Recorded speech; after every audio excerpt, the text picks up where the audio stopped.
I'm Rip Esselstyn, and you're listening to the PLANTSTRONG Podcast. Inflammation is like taking a wrecking ball to your health, and most people don't know which direction to start attacking it from.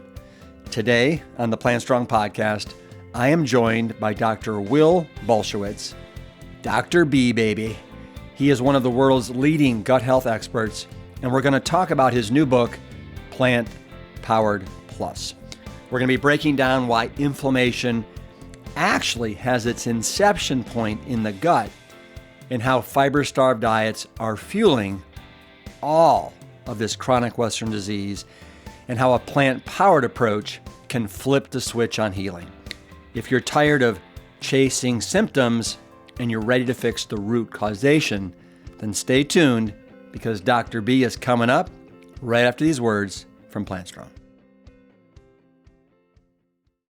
If you're listening to this right now in this moment in time and you're thinking, this is the year that I want to feel different. I want to feel stronger, lighter, more energized. This is your official invitation. I'm going to be kicking off the Real 30. It's a simple, powerful 30-day challenge that's rooted in real food, real movement, and real habits that all actually stick. There's no extremes. There's no perfection. This is just a chance to reset your relationship with food, allow you to reconnect with your body, and do it alongside a community that is in it to win it with you. If you've ever wanted a fresh start, but one that feels sustainable, Real 30 starts now. I would encourage you to join us. Let's make this a real beginning. Just visit the show notes, or you can go to plantstrong.com to join for free. And if you're ready to take the reset even further, I want you to know that our retreats are something truly special. These aren't just trips, they are life-changing vacations. It's a chance to step away from all the noise, eat incredible food, move your body, learn from inspiring experts, and reconnect with what really, truly matters. And I want to make this super easy for you to say yes. So I'm extending our podcast-only bonus, $300 off our April retreat when you use the code PODCAST, PODCAST, and it's good through January 15th. If you've been waiting for the exact right moment to invest in yourself, this is it. And I'd love to welcome you and meet you. Team, this is a big one. Dr. Will Bulsiewicz is back, and his brand new book, Plant-Powered Plus, drops January 13th. This book isn't just theory and hype. This is a step-by-step, 3-phase plan to heal your gut, help tame that inflammation, and take back your health. And every time that I talk to Dr. B, I love going deep because he is so incredibly knowledgeable on this specific topic of gut health. So grab your pen and paper for this one, or better yet, pre-order the book, because if inflammation, autoimmune issues, or chronic fatigue have been holding you back, this conversation and his new book will give you a clear path forward through all the fog and the confusion and misinformation. Let's welcome back to the PLANTSTRONG Podcast, Dr. Will Bulsiewicz. PLANTSTRONG people, I am here with Dr. Will Bulsiewicz in Austin, Texas. We are together in person. I mean, you've been on the show at least 3 times, and this is the first time we've had the pleasure of doing a podcast live, and it's really nice to have this level of intimacy. Yeah, well, we do our best work in person, you and I. So we've proven this at the PLANTSTRONG events, the retreats and whatnot, where we always have an awesome time. So, and I have to say though that the bar feels a bit high because our first episode, Rip, and I know I've said this to you before, but I'm going to say it to everyone listening. It was a moment for me, and it came out the week before Fiber Fueled launched in 2020. So like I could almost say, like if we went back and looked at the calendar, it was probably like May 7th or so that it came out. And you know, I was an author who had worked his tail off to create a book, writing at 5 a.m, working full time, taking call every third night as a gastroenterologist. And it felt like the pandemic took the wind out of my sails. And I thought, gosh, I put all this effort in, and like, I don't know that anyone's going to know about this book. I don't know that anyone's going to read it. Yeah. Right. Yeah. Rich Roll, who's a friend of mine, he had to cancel on me. Yeah. Right. Because of the pandemic. So, and then your podcast comes along, and all of a sudden it's like you could watch the Amazon rankings as they climbed. Your community showed up for me and for Fiber Fueled. And that was the beginning of this entire journey that we sit here today to discuss. So I have to thank you, but I also really want to say thank you to your community who has supported me and my work. And I hope to not let them down with this next book. I'm really excited about it. So are we. And, you know, this was the first one, right, that you just talked about, Fiber Fueled. As we talked about, we have the exploding Haywood kiwi on the front. You always get me on the type. I know. The second book was Fiber Fueled Cookbook. Yes. And again, we had the exploding Haywood kiwi on the front. And this time, it's not Fiber Fueled Plus, it's Plant Powered Plus. And we have an explosion of everything from kiwis to cara oranges to broccoli, cruciferous, greens. It's amazing. Yeah. Right? Yeah. We're going all out. We're not holding back anymore. Pulling out all the stops here on the Plant Powered Plus. Tell me, why Plant Powered Plus instead of Fiber Fueled Plus? Well, in a way, I want to look out. What is the goal, right? What is the goal? What are we here for? And in my mind, the first book, Fiber Fueled, was a conversation about the gut microbiome that no one had heard anything about, right? From a credible source, and the things that I was seeing in my clinic for many years. But that's kind of basic, to be honest. Yeah. And the cookbook was the response to all the people who followed the Fiber Fueled 4 weeks and who were well-intended people, but wrote in to tell me that they were struggling to follow the diet. And that's because they have food intolerances and their gut is unwell. And so we can address that. So I wanted to walk them through the protocol for how to get there. That was the cookbook. Here we are, and I'm ready to take on this. I feel like a more mature author, and I'm blessed with an opportunity to write a book, and I could write about anything, right? My team, by the way, Lucia who's my editor and who you and your family knows quite well. She published your father's first book, Prevent and Reverse Heart Disease, which is an all-timer from that publisher. She says hi, by the way. She would support me on just about anything that I wanted to write about.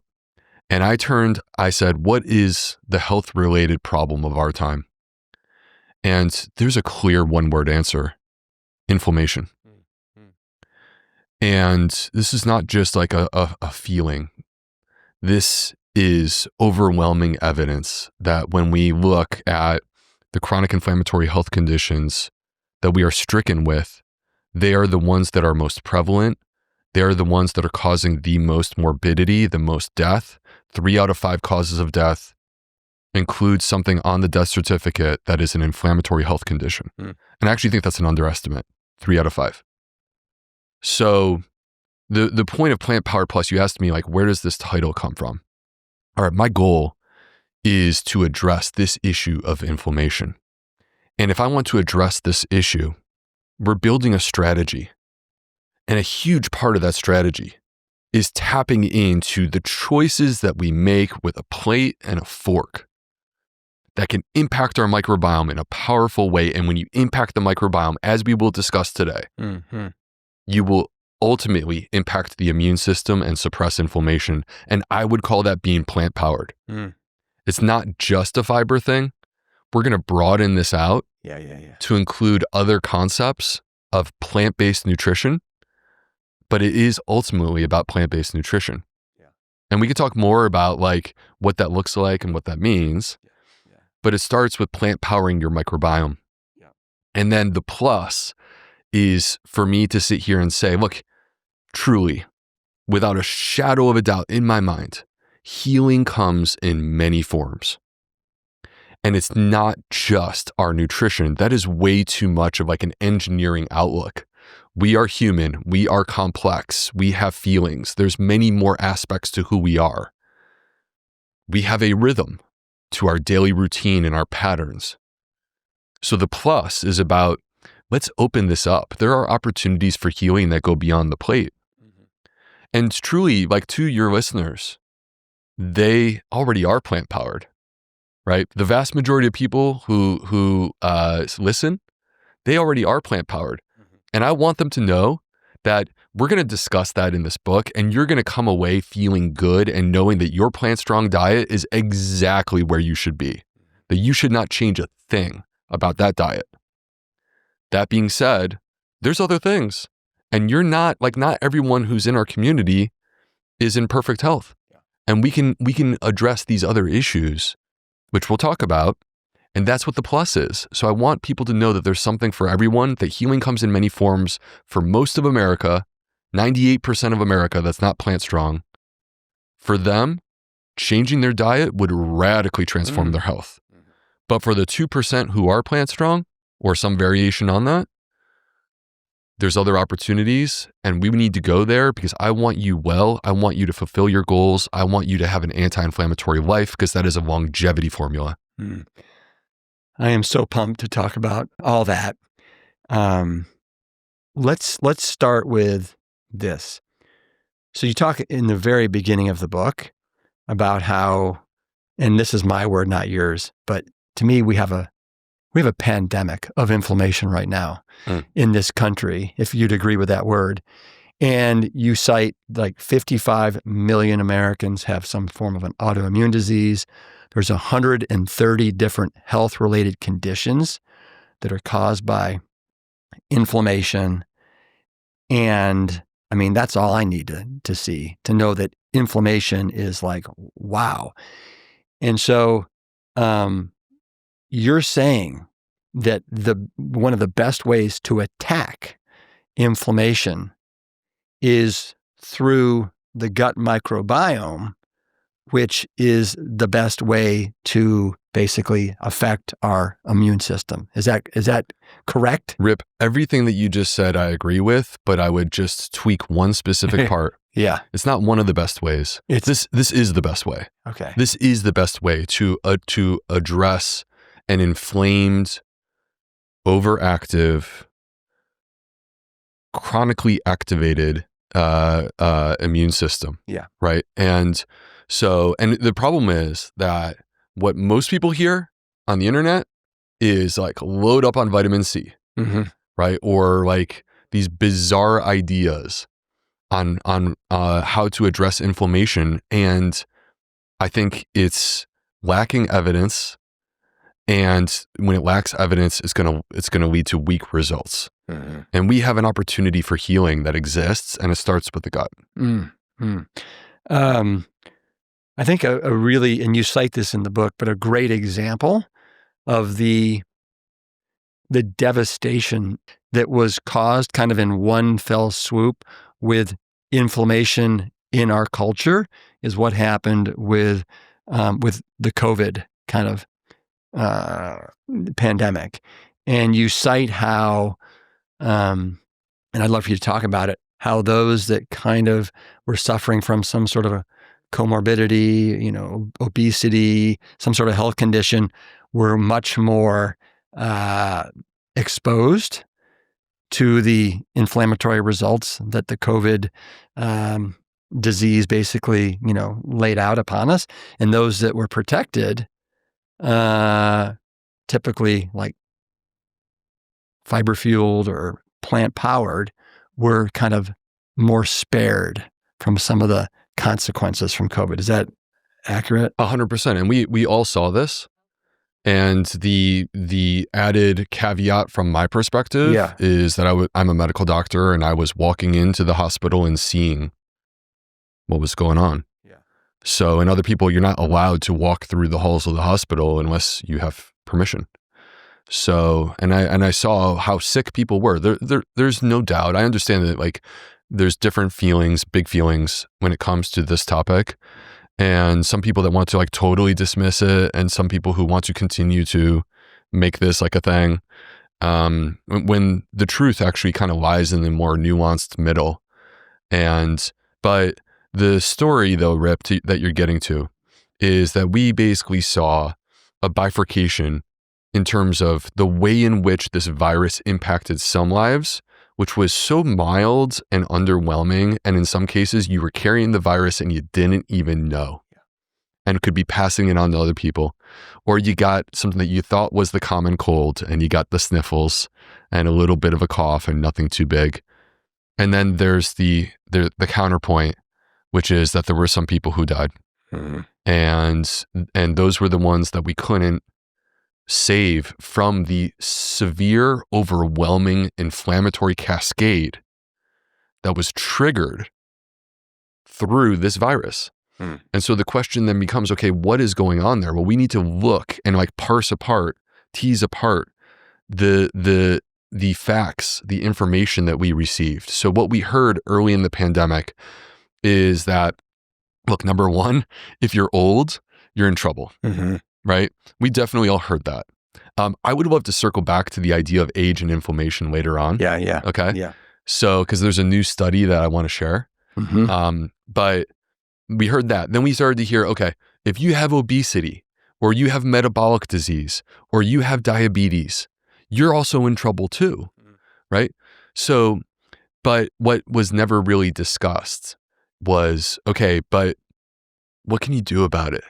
What are the opportunities? Because there were things that we knew very early in this process, Rip, like within 2020, there were things that we knew that we could have been relaying to the public that would have saved lives.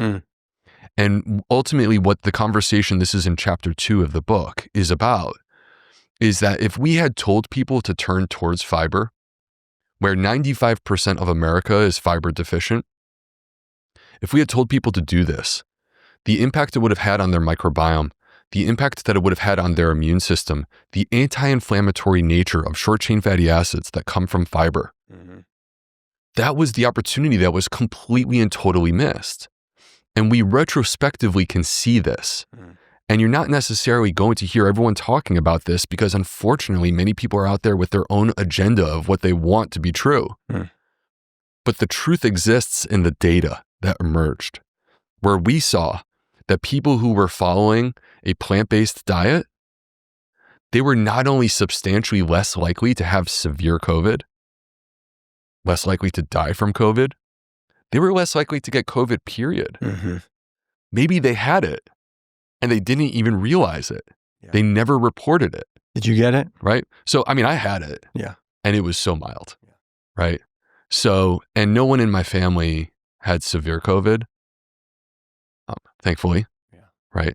But I did see the people who were fighting for their lives in the hospital, and we're giving them life support, and they're in a breathing tube.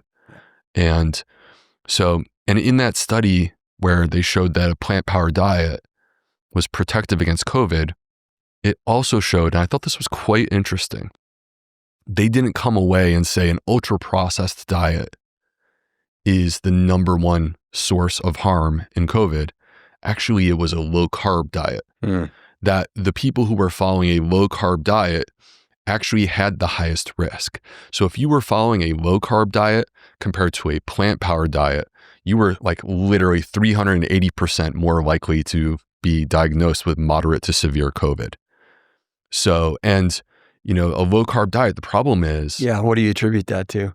Well, so there are different forms of a low-carb diet, right? We could sit here and construct a low-carb diet that, at least for myself, I would not necessarily say it's my first choice or my second, but I could create a diet that's a better version, and that would be like acceptable in my mind of a low-carb diet that's like plant-based, right?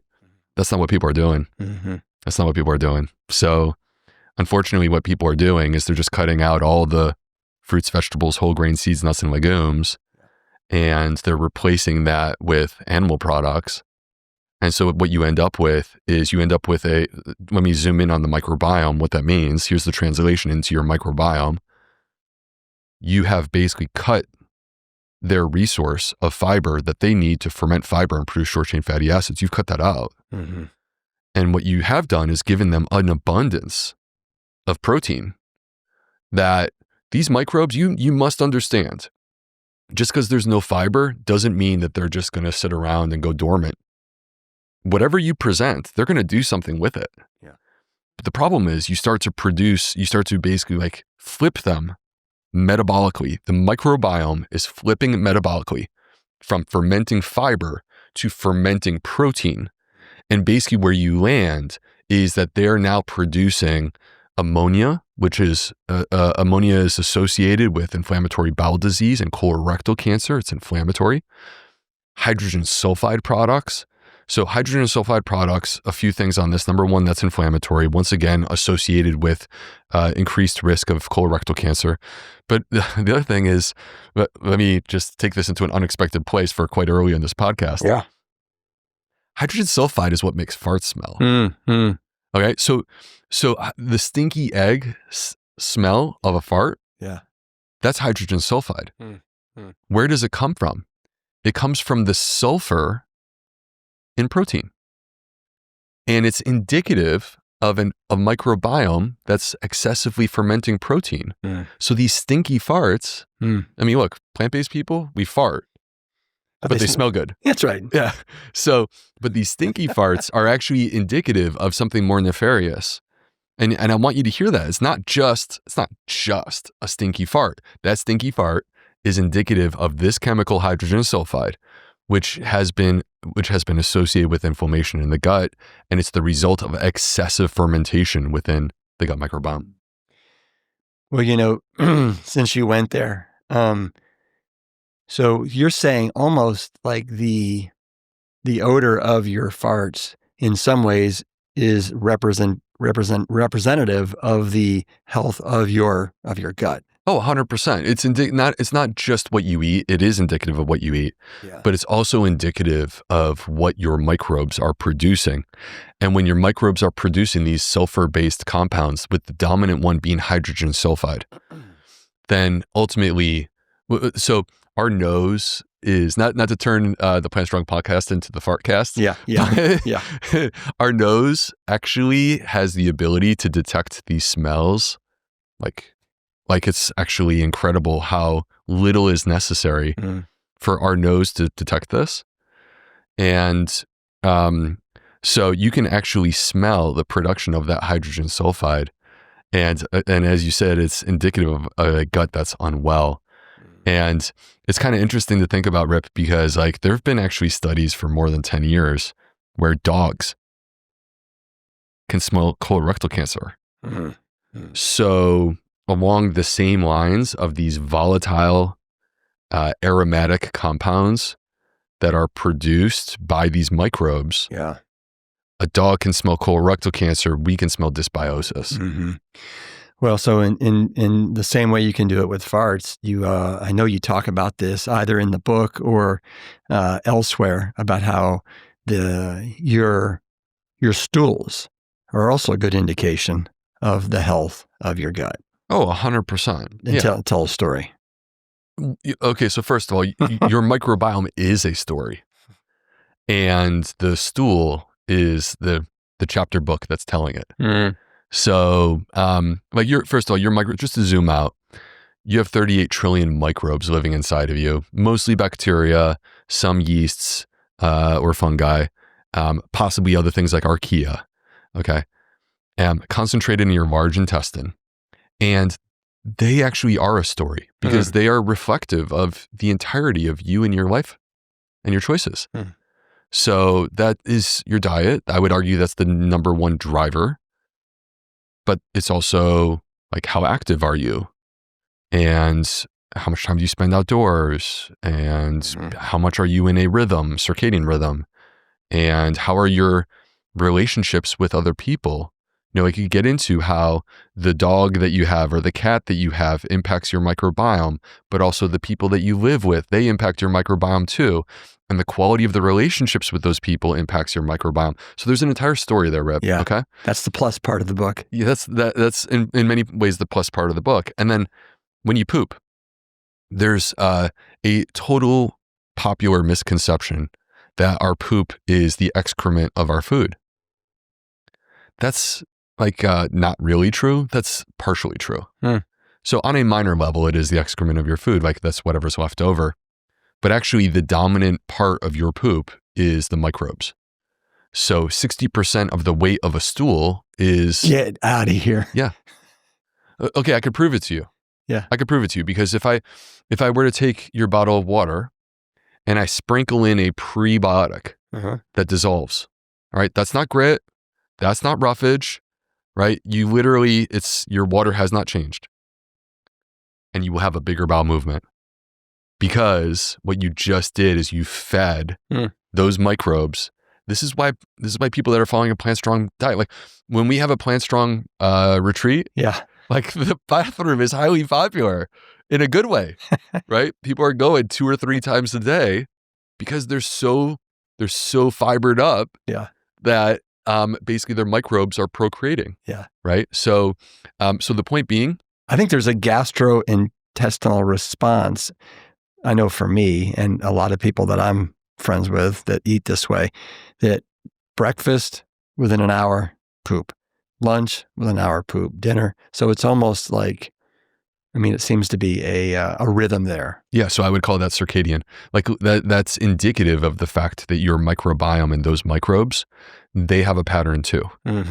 So over 50% of the microbial species are rising and falling during a 24-hour cycle to meet the moment so that they can be there to support you. That's how dynamically they are changing to basically help you during the course of a day. Over 50% of the species. So getting back to this question though of the poops. Yeah. Credit to Dennis Burkitt, who was a medical doctor about 50 years ago. South Africa? So I think he was actually Irish by birth. But I mean, didn't he do his work in South Africa? He did a lot of his work in Africa. Yeah. And basically what he said is when you have big poops, you need small hospitals. And when you have small poops, you need big hospitals. Yeah. Right. So, and it's getting back to this concept. What he was observing is what science is now proving, and I'm discussing in books and with you. Yeah. And if you deviate away from that big, healthy, sausage-shaped, soft but formed bowel movement, that it's not just the form, it's satisfying. Bathroom time for people who are in a good place is fun. Yeah. Right? Because you feel that urge and you're like, you know what? It's going to be I'm about to have a good 10 minutes, right? Yeah. You go, you relieve yourself, and then you walk out fully satisfied in slow motion. Doves are flying. Fireworks are shooting off. Someone's jamming on the electric guitar, and my wife looks at me and goes, "That's my man."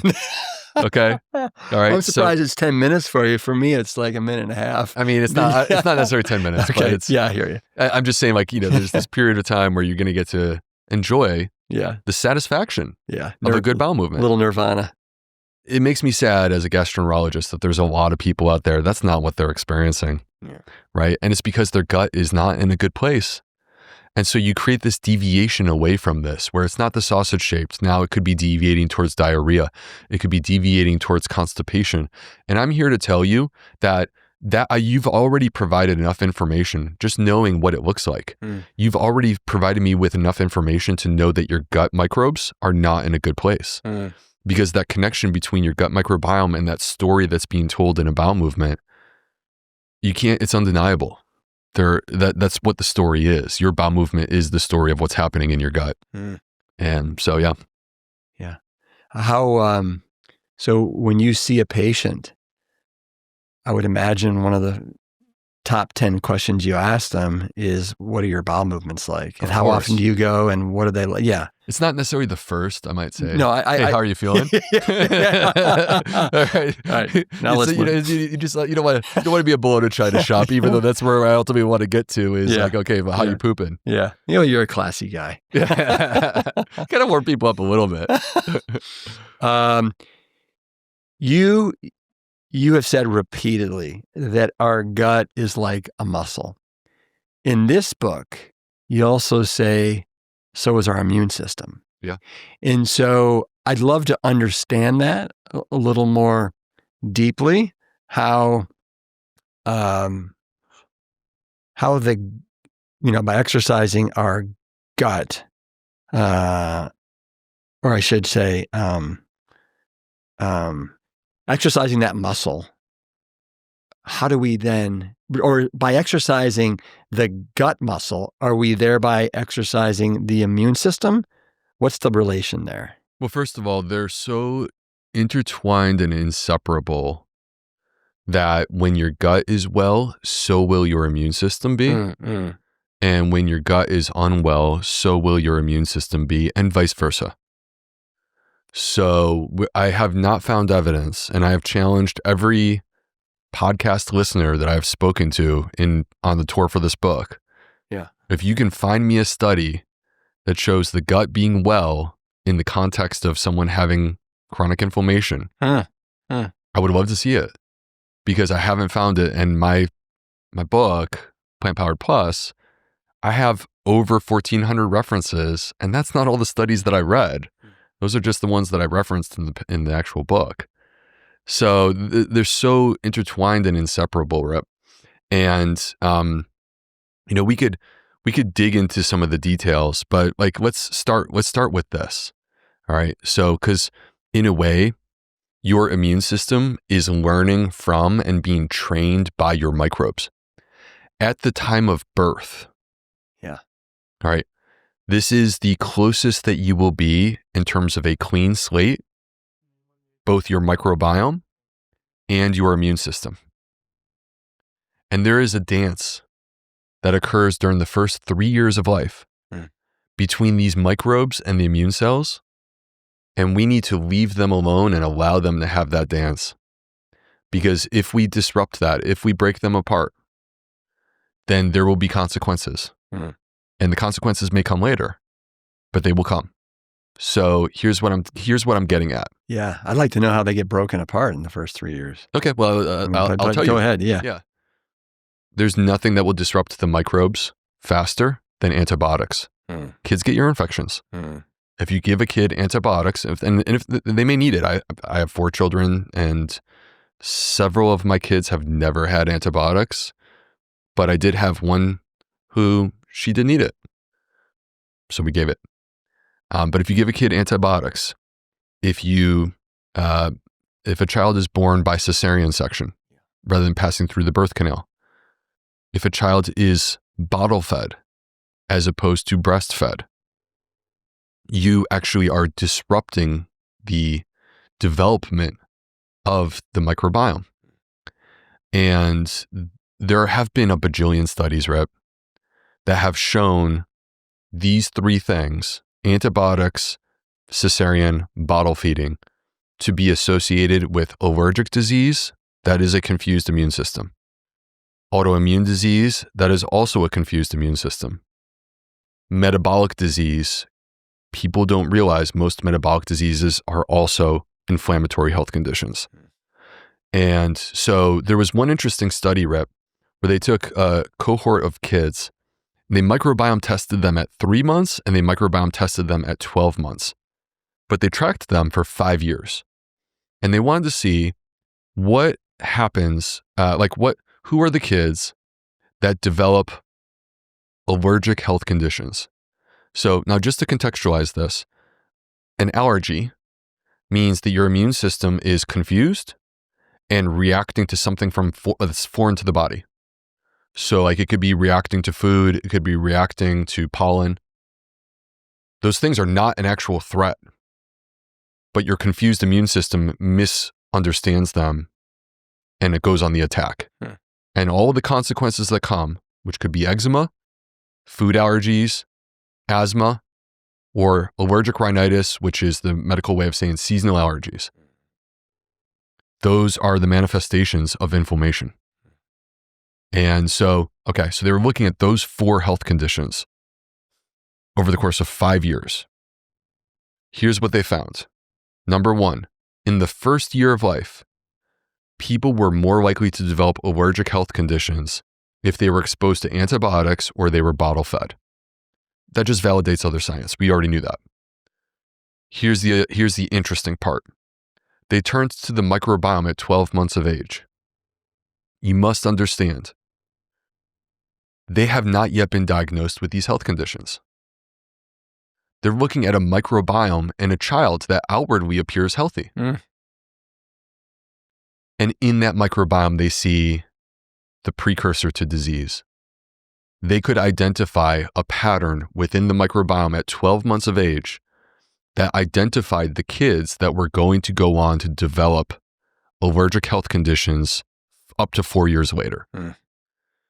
So there's a last part to this, which is that, you and I, we've had conversations about fiber and how fiber produces through our microbiome short chain fatty acids like acetate, propionate, and butyrate.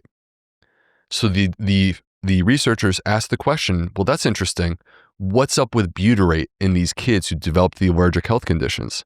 So they checked their poop and they found lower levels of butyrate at 12 months of age in the people that would later go on to develop these allergic health conditions. So the point is that this exemplifies where what is happening in the immune system is not, in fact, separate from the microbiome. And in many cases, you could turn to the microbiome before the immune system and see what's coming. So, not this particular study, other research, Rip, has actually shown that this kind of conversation that we're having, that I've said starts at the day of birth, actually starts before birth. That what mom eats during pregnancy impacts the risk of allergic diseases in a child after birth.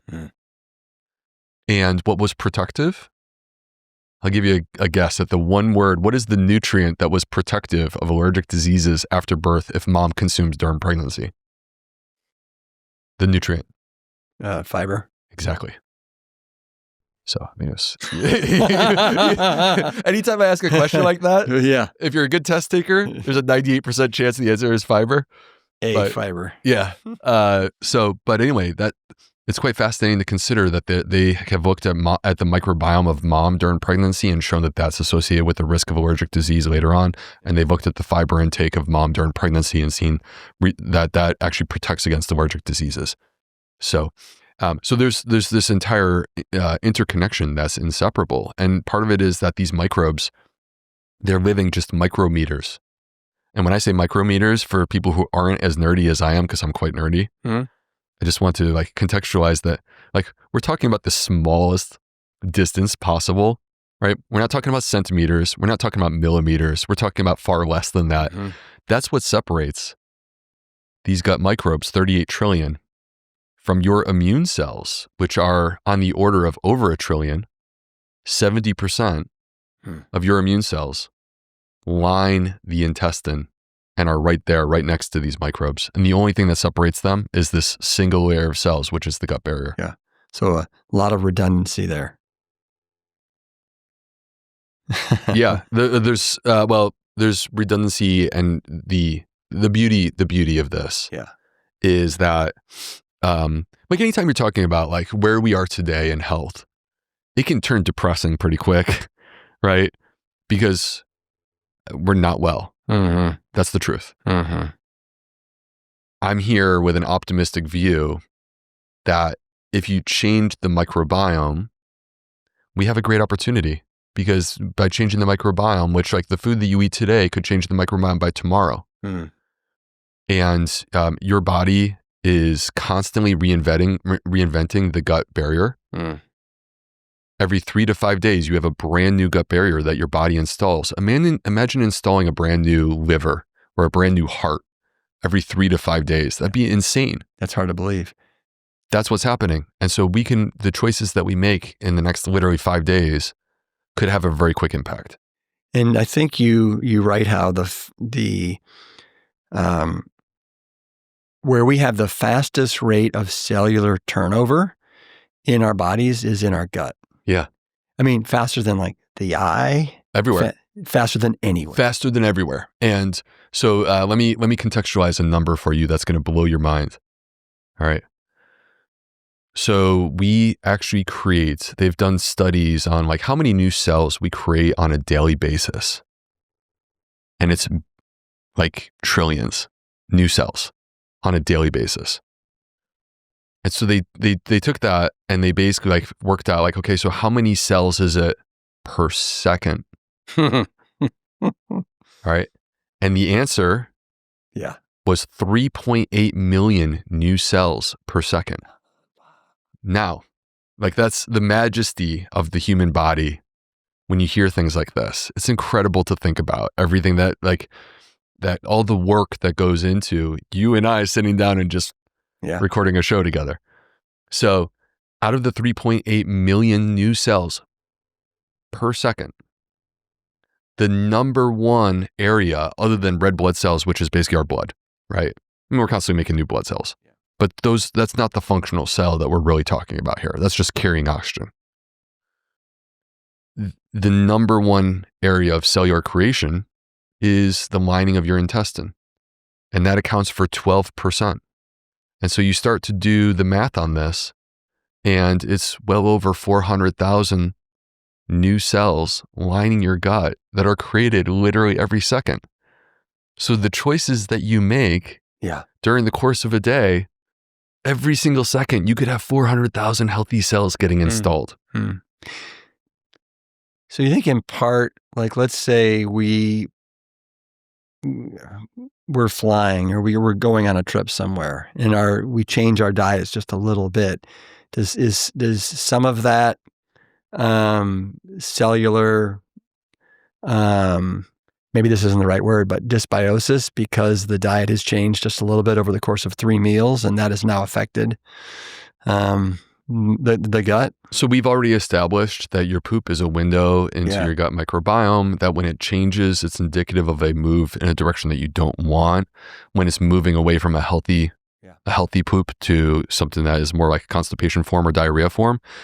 And like we all know that people experience travel gut and it doesn't take long for that to kick in. Yeah. And there's different factors that contribute to that. It's not just the fact that you've upended your typical nutrition, your typical diet, although that is part of it, right? So you've taken these microbes that are like they have expectations, right? Here's what Rip enjoys on a daily basis, right? And we can install Rip's big bowl at this certain time in the morning and like Rip's chili at this time, right? They expect that to come. And then all of a sudden you get pulled into a trip and you're eating at a restaurant and you're still eating plant-based, but it's like a total deviation from what they were used to and expecting, right? So now they get thrown out of balance. And simultaneously, you just change time zones, right? If you want to know what the impact of a 1-hour time zone change is, look at the way that you feel with daylight savings. Yeah. It's wild how just that one little measly hour can impact us so much, let alone like flying coastal in the US or flying to another country. So it's the convergence of dietary change, jet lag, and you know, like not as good sleep because you're not in your bed, and suddenly here you are and you're manifesting with constipation. Yeah. And then we also have a lot of people, I wouldn't say I'm guilty of this, but suffer severe travel anxiety. Yeah. Right. And we'll talk about that later, I think, about. That's the brain gut. Yeah. All right. Let's talk about, you talk about how a broken biome plus a broken barrier equals inflammation. Correct. So I'd love to talk about some of the toxic environments that we most people are exposed to, and let's start with the big three. I mean, you refer to these guys as kind of like the Western diet superhero villain, right? The Darth Vader, and it's salt, sugar, and fat. But can you talk about how each one of these disrupts our microbiome? Sure. So, to build a Western Americanized diet that the majority of calories are coming from ultra-processed foods is to create food that has a disproportionate concentration of these things that's unnatural, completely unnatural. And so to go through each of these: sugar, salt, and fat, right? Sounds an awful lot like SOS free, doesn't it? It does. Yeah, fair enough. I mean, and there's a reason for that, because there's science to back up that idea, right? So, sugar, and in chapter 3 of the new book, there's a deep dive into each of these topics, right? And the impacts that these things have on us. The average person in America consumes 150 pounds of sugar per year, Rib. The math on that. That's added sugar. That's added sugar. Right. Sugar, by the way, just to be totally clear, in fruit, I have next to no concern about. I don't particularly care for people who do a fruit-only diet. I would never recommend that, right? That's a restrictive diet. But the idea of like including fruit within balance of a healthful diet, yeah, you should, 100%. That's so healthy and good for you. So, but when you do things that are unnatural, I don't know how to extract sugar from food, but other people have figured that out. That's food science. And through food science, they extract the sugar, or they create this flour that's been bleached and sprayed with glyphosate, right? And now you have this refined carbohydrate, and it hits your bloodstream in 2 seconds. I mean, like nothing. And there are consequences to that. And part of what we've discovered is that your blood sugar going up in balance, the way that it's supposed to rise and fall with a meal, that isn't inherently harmful. But when you go and you eat these refined carbohydrate foods and you spike it hard, that is unnatural. And the result of this is that it actually tears down your gut barrier. So the thesis of the book is that the microbes are the stewards of the barrier, and the barrier is what protects the immune system. And so if you disrupt the barrier, you create inflammation. And what I'm saying is that spiking your blood sugar is going to create inflammation. And that's sugar, but I think like sugar could be expanded to include flour as well in the form of refined carbohydrate foods. Okay. So, salt. All right. You refer to salt as if I'm not mistaken, the good bacteria killer. It is. And it's actually, there was an interesting study, Rip, where they first started looking, I believe it was a mouse model. And what does a high salt diet do to the microbiome in this mouse? And they saw a 90% reduction in the species Lactobacillus. Anyone who's bought a probiotic at your local drugstore, there's a good chance it was a Lactobacillus. These are beneficial bacteria.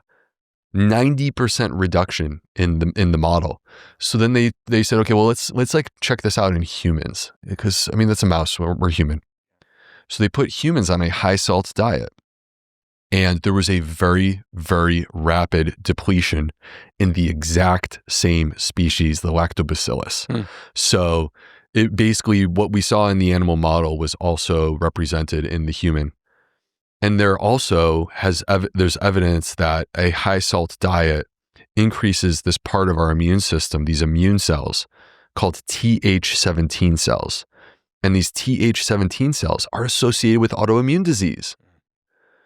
So it's wild to me that there are people out there that make the argument that we should increase our salts. It absolutely makes no sense to me whatsoever. And in fact, the evidence are clear that the vast majority of Americans are over consuming salt. So just to put numbers to it, the average intake of salt in America is 3,600 milligrams of sodium per day. The recommended amount for the majority of Americans is less than 2,300. So you're basically 50% above where you should be. And then if you were, in theory, to take that 3,600 and add an electrolyte drink, just one electrolyte drink to that, you could add another 1,000 milligrams of sodium. Now you're at 4,600. You're literally double. You're now up in the territory of what I was talking about, depleting the lactobacillus with salt. Yeah. So, yeah. And just to, I think, put this into context for the listener, 1 teaspoon is roughly 2,200 milligrams of sodium. So, it's not a lot. Yeah, that's interesting to contextualize it that way. Yeah. So, yeah. So let me ask you this: with your patients, and I think it's important to say that in reading this, you mentioned that the people that really inspired you to write this book were your patients that had the ulcerative colitis and the Crohn's. Yeah, they were like the ones that really inspired it. But for some of your patients, do you have a recommendation as far as how much sodium what's the upper limit? Is it 2,300? I would want to get people under 2,300 unless they had an additional health condition that justified going lower. It's harder to go lower. It's not that easy to get down to 1,500 or less than that. You gotta be very restrictive. But also the thing to keep in mind is that the salt that we're talking about right now, I do think there's an important conversation of understanding the nuance here, because the salt that we're talking about here is not the salt that you're adding as sprinkle for flavor. We're 70% of the salt, 70% of the 3,600 comes from ultra processed foods. Yeah. So if you eliminated those ultra processed foods, you would get your salt into balance. Yeah. And I don't think that salt, I actually push back on the idea of vilifying salt categorically, because salt is a bit like oxygen. We need oxygen to live. But if you get too much of it, it'll hurt you.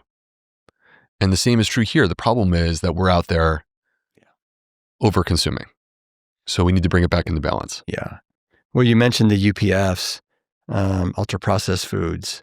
And in the book, you mention how a staggering 73% of the U.S. food supply is made up of UPFs, and 57% of our caloric intake is coming from UPFs. I had no idea that it was that high. Oh yeah. So the average, because that's not the way you eat. So, and you sell products that are not UPFs. Right. You sell products that are whole foods, just in a form that makes it more accessible for people.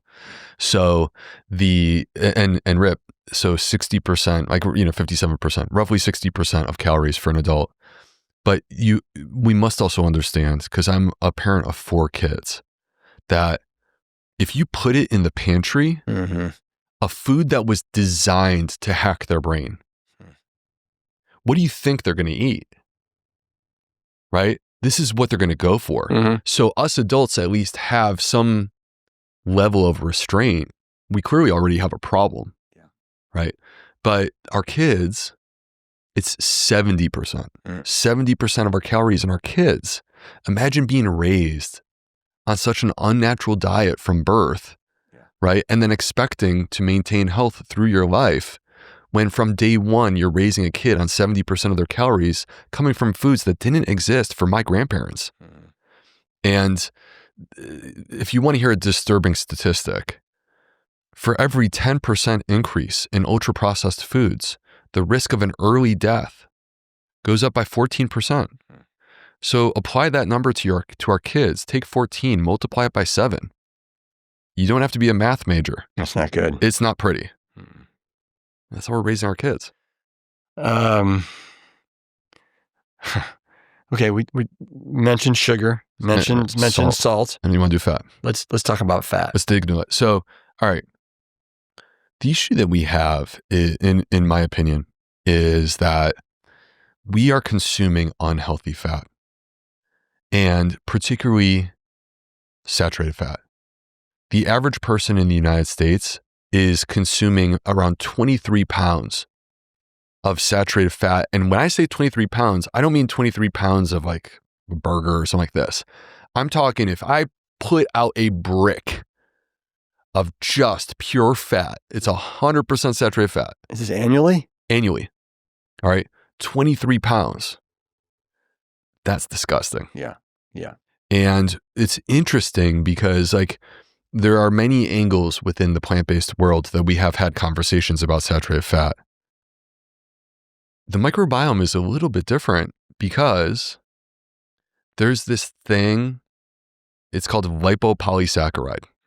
Lipo means fat, polysaccharide means long-chain carbohydrate.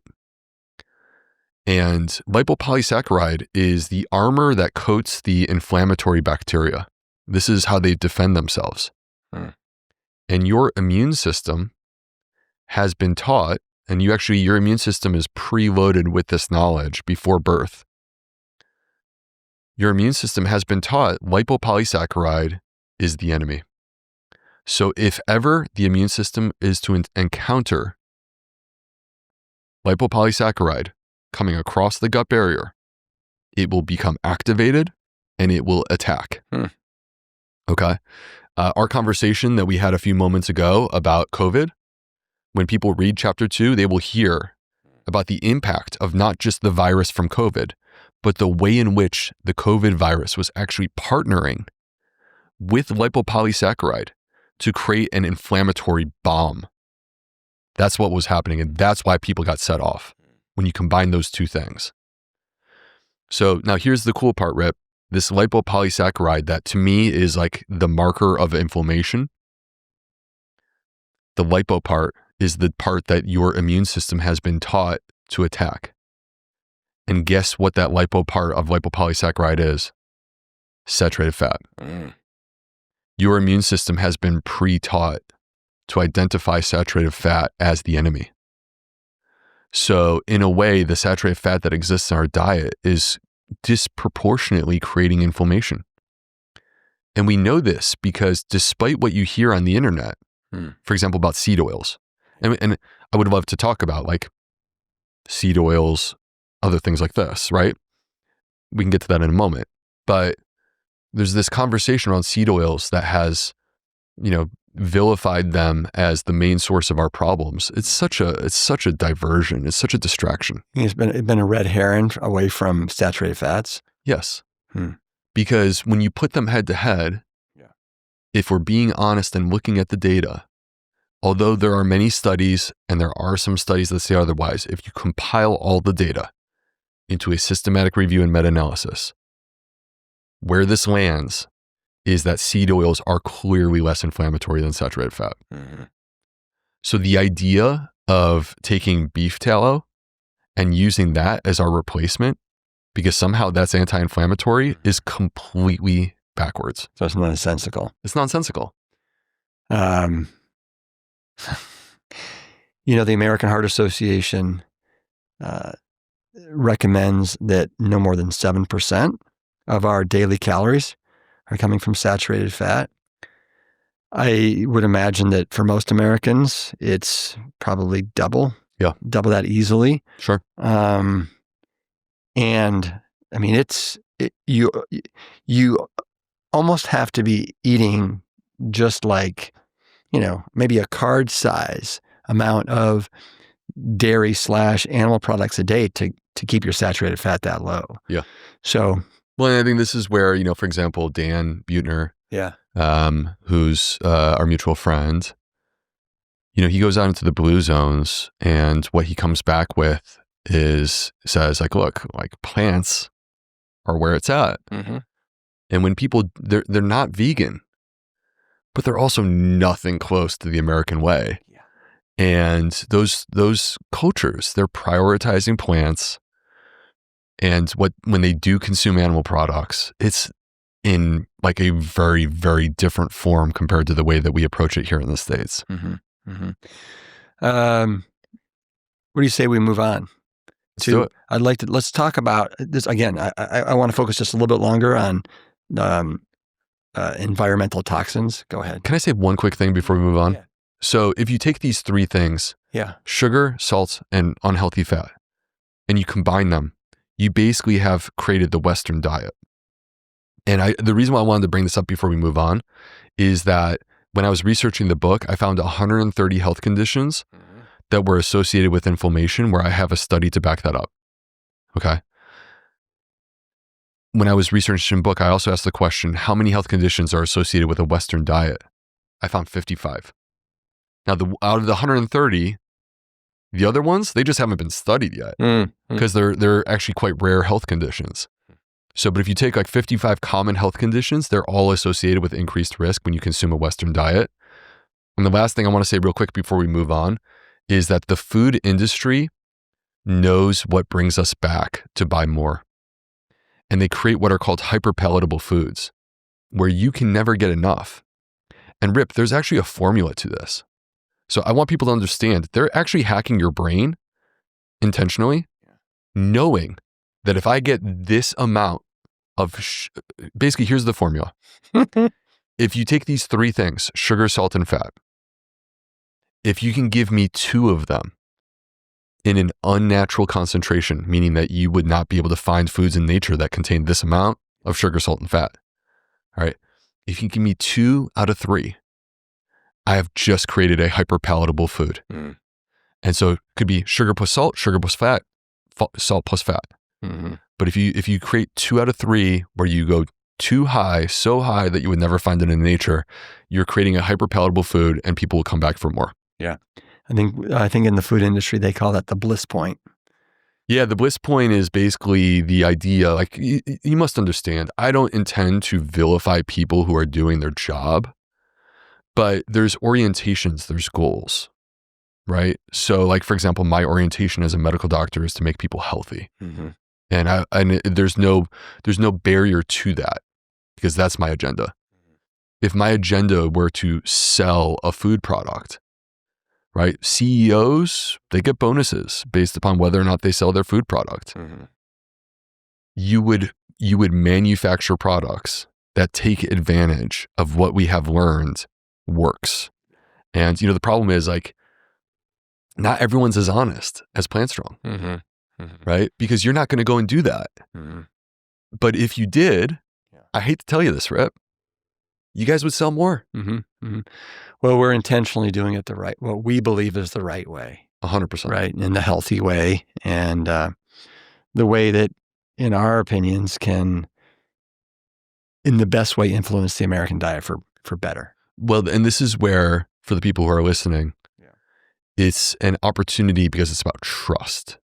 So I'm of the belief that for people who are smart and they're stewards of their body, trust is important. You must trust the people who are giving you advice. You must trust the brands and the products that you invest your dollars into. And so, and the beauty of it is that you can know that there's a lot of brands, that 75% that make up, our supermarket, that you should not trust. They're trying to play you.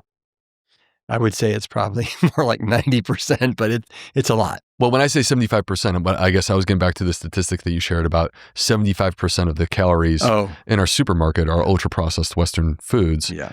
But yeah, no, I agree. It's over 95% because they're just competing for dollars, right? And they're not there with some sort of holistic mission, which is to improve people's lives. Yeah. I like that. Let's talk nanoplastics and microplastics. You talk about that in the book, and it seems like they're everywhere. Look at us. I mean, I know. I'm at least it's cold. Okay, that's right. That helps, right? It helps. If you put it out in the sun, we're gonna have a problem. But the problem is like we don't know how this bottle got to where we are today. Yeah, right. We weren't part of that journey. It could have been baking in 130-degree warehouse or something like this. Yeah. So okay, the story with microplastics and nanoplastics is an emerging story. So we're actually moving towards the tip of the spear in our understanding of the science of environmental toxins. So, but what we're seeing, early results, there's no way to look at what we're seeing and think that that's a good thing. So basically what people must understand is that this world that we exist in, surrounded by plastics, they're everywhere.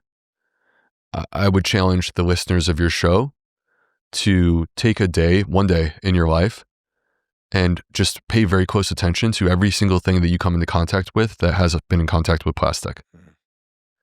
And the issue that shows up is that if you expose the plastic to heat, or you expose the plastic to acid, you will shed pieces of plastic that are so small that they're not visible to the naked eye, but they are there.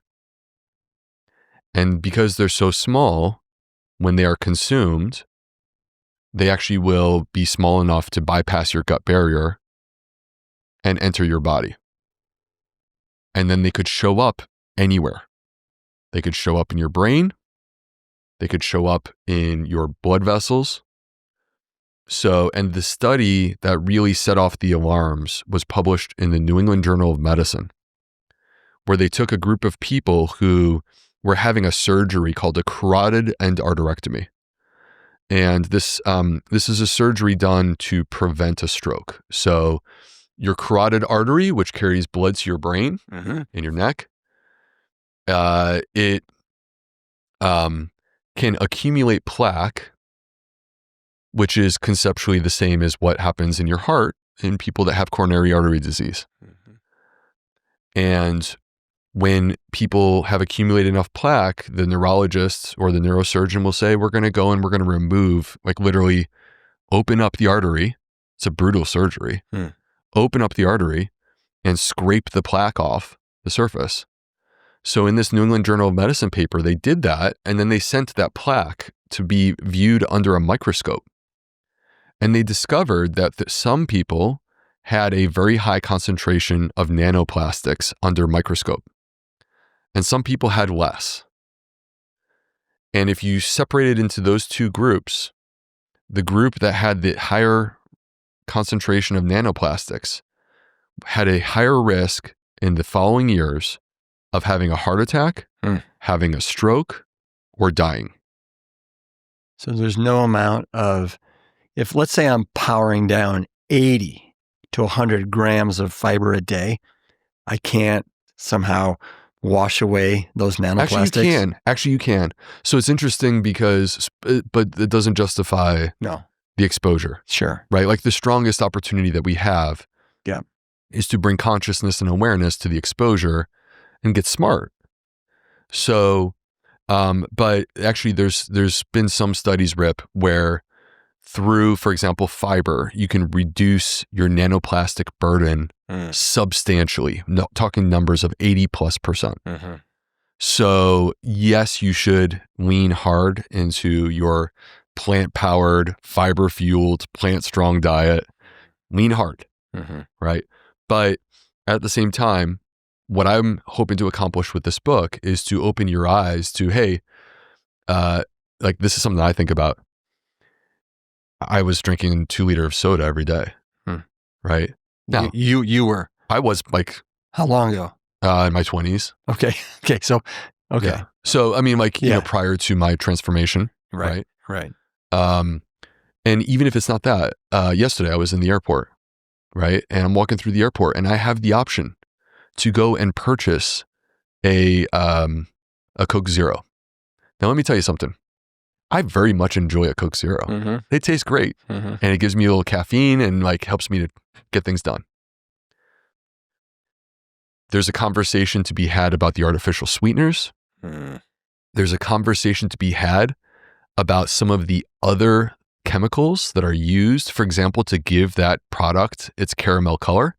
So the food additives. The food additives. But there's a conversation to be had, regardless, you can debate those things. There's a conversation to be had about the citric acid, that's an acid, and the carbonated drink under pressure inside of a plastic bottle. And the way in which this has become a vehicle to deliver nanoplastics into the body.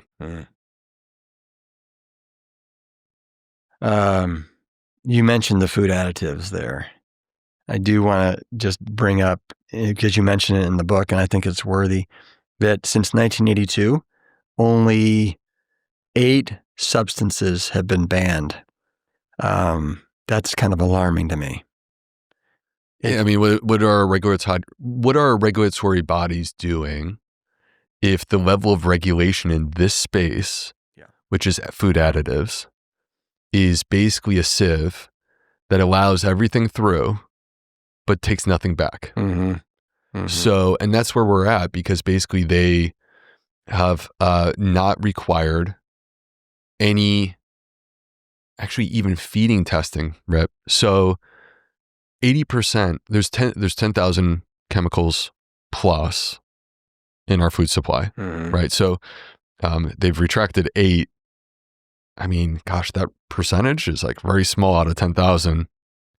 Yeah. And these 10,000 chemicals, 80% of them have entered into our system without actually feeding a human or even an animal to see what happens. Yeah. Let alone the bigger question from my perspective, coming back to our children, who I have like deep empathy for, because kids are growing up sick today, Rip, right? Like way more so than when you and I were kids. And it's not their fault. They don't control these things nor have an understanding, right? But the problem that exists is that what does it mean if a child is born into an ultra-processed life and stays that way for 80 years, if they can make it to 80? What does that mean, right? So our level of regulation is pathetic. There was a recent study, this is very recent, by the way, of a study where they looked at something that I have been calling for since Fiber Fueled, which is that we should include microbiome testing in our regulation of food additives, right? Because it shows up in the microbiome before it shows up in the body. And so in this, they looked at over 1,000 different food additives, plus other environmental chemicals that we come into contact with. They basically took 1,000 common things that we come into contact with as humans. And they found like roughly 20% of them had a negative consequential impact on the microbiome. So, but I'm saying there's 10,000 and I'm saying none of them have had microbiome testing. Yeah. It's not pretty. No, it's not pretty. But, you know, again, and I understand, like, in order to get to where I want to go, we must have an honest view to where we are today, right? So, which is that there was a pattern of life that existed for a very long time, Rip. This is the way that humans lived. And in the last 100 years, we have moved into a completely different pattern of life. And it's out of sync with our biology. And the answer, from my perspective, is not to go back to being cave people. Yeah. And it's also, the answer is not to pretend that they have the answers for us, because like they didn't live with cell phones and cars and air conditioning. We need to look at the modern world and say, who are the people that are thriving? And we need to emulate them, because it's entirely possible to construct a pattern within your own life. I want to speak directly to your listeners right now, okay? Because I want them to hear from me when I say to you, don't wait for your government to fix these issues. I would be shocked if they ever do. It doesn't matter which administration and what they promise. None of them have come through even close, okay? And don't let culture, American culture, have such influence over you and the lives of the people that you love that it destroys your life. Take your home and turn it into a castle. And within that castle, build the culture, your own, build the lifestyle, normalize the diet that they say is abnormal. And we sit here together and say, no, this is the way that we're meant to be. And this is what health looks like. And we have to build it ourselves, Rip. I like it. I know you do. Gotta grab it and own it, and don't let people tell you otherwise. Normalize our own normal, because everything out there that they say is normal is not. And there's a lot of dollars being spent to convince you, the person listening to me right now, there are a lot of dollars being spent to convince you that things that are very abnormal are normal. And they can make pretty convincing arguments. And we have to be smart enough to see, oh, no. That's not the way that it works. And we're gonna protect ourselves and build a home that's healing. Speaking of normal, let's talk about alcohol for a second, because it seems in this culture, it has been so normalized.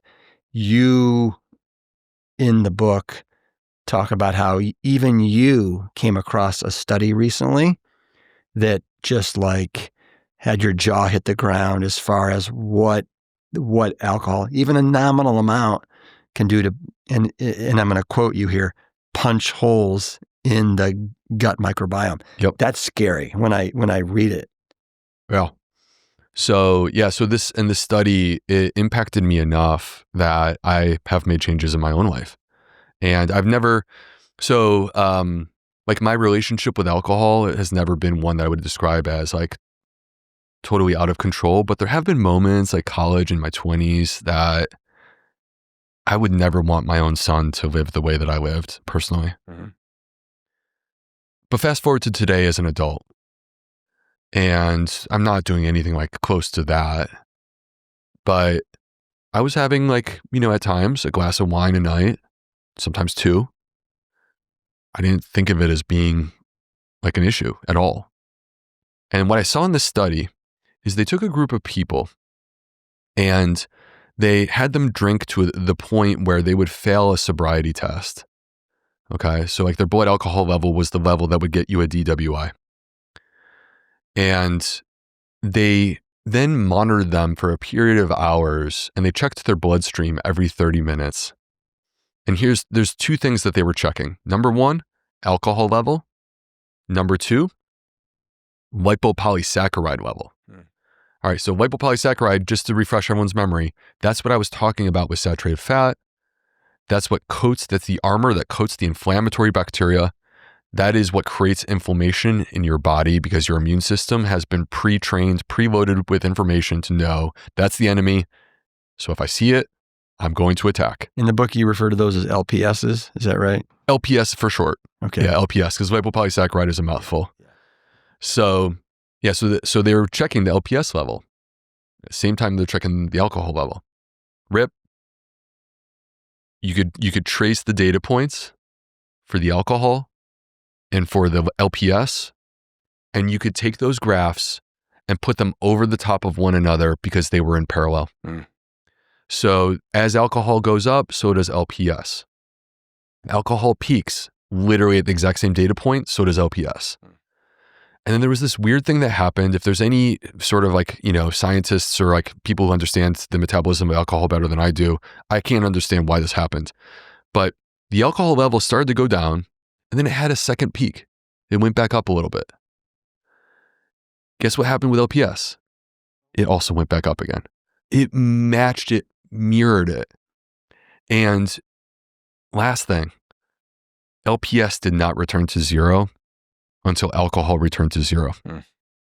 So as I sit here, and obviously, like binge drinking, clearly not good.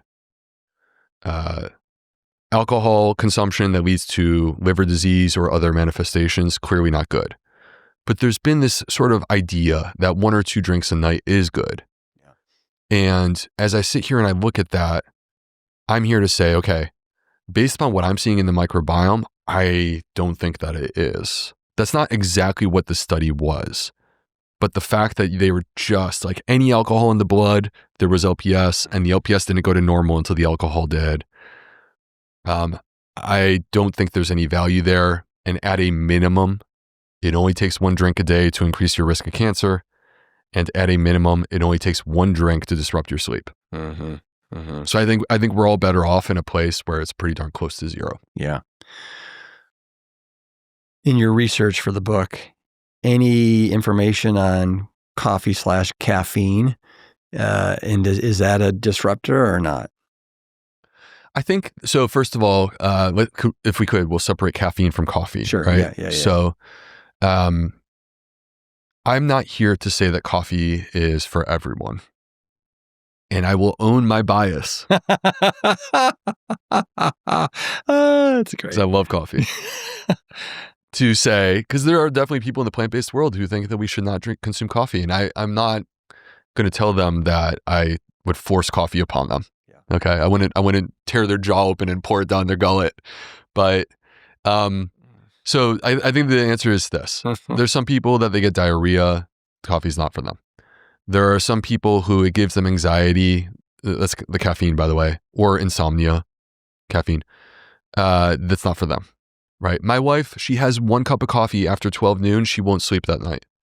Me, if you and I were out at dinner and it happened to be a late evening and I was feeling tired, I'll get an espresso and I'll be fine. I'll go to bed an hour later. Yeah. Right. So we're just not the same. That said, there's research that has been done at Zoe, where I'm the US medical director, where we've shown that over 100 different bacterial species are responsive to coffee. And many of them are beneficial bacteria, including the main one is Lactobacillus. And the story about coffee is quite fascinating, Rip, because coffee is not as fiber rich as eating a salad, right? So if we want to like really impact the microbiome, yeah, give me the salad over the coffee, of course. But actually in the research that we've done at Zoe, the number one thing of anything in your diet or any beverage that shows up most profoundly in the microbiome, the number one thing is whether or not you're a coffee drinker. Why? Because coffee has, humbly, just enough to beneficially impact your microbiome. It has soluble fiber, so the fiber is dissolved in there, and it has polyphenols. Okay? But it's not, the real story is about consistency. If you're a coffee drinker, you do it every day. Day 1, small nudge. Day 2, small nudge. Day 3, small nudge. But 3 days in a row of small nudges translates into a really big nudge. And you keep doing that for 30 days. And next thing you know, you've like really transformed your microbiome. So the story of coffee is more so less about the coffee itself and more about the opportunity that we have with consistency, the choices that we make that could give you that daily small nudge and really transform your health. So let's move on. One of the things that I really admire about what you've done in this book is you've flat out come out and you've said very, very strongly that you're not a proponent of any dietary label. You're more a fan of dietary quality. Yeah. And, I want people to hear that loud and clear, right? Because you say, you've written this, you want to meet people where they are. Yeah. Right? And so if you want to do your meat and your dairy and this, but let's get more of these things. Oh, 100%. And so you talk about the 4 nutrition workhorses. Yeah. I'd love for you to talk about each one. Okay. Yeah. Well, so just to frame the conversation going into the 4 nutrition workhorses. Yeah. I believe that there are many paths that do exist towards health. And these labels that we apply, they don't always do the job of helping us to really get there. And, you could absolutely take the idea of like a vegan diet, right? And I think it's important that like in today's world, at least for me, I would stop you and say, no, plant-based. Because to me, one is focused on the nutrition and health. And the other is an ethical motivation that actually isn't so concerned about health. And so now you could merge them together, absolutely. Yeah. But, and so I think it's important to understand that it's the quality of your diet that matters and not like being absolute about these things that are going to scare some people away. The best diet is the one that I can ultimately convince a person to actually do. And it's also a journey, Rip, because the issue is if you came to me in 2012 when I was just getting started, I wasn't ready for the big stuff, right? But if you came to me again in 2016, after 4 years of maturing on that journey, I was. Mm-hmm. So there's a process that we have to allow. We have to give people that opportunity in the same way that we'll talk about in a little bit. I think that we need an opportunity for spiritual maturity and emotional maturity, right? And that we all sort of evolve with those things. So, okay. So then that brings us to, okay, so then what is it? Because it's not a free for all. Mm-hmm. There are things in our diet that we need. And they are the components, they are the foundation of an anti-inflammatory pattern. And importantly, if you want to change, if you're not satisfied with where you are today and you want something better, adding more of something that you already are getting enough of does nothing for you.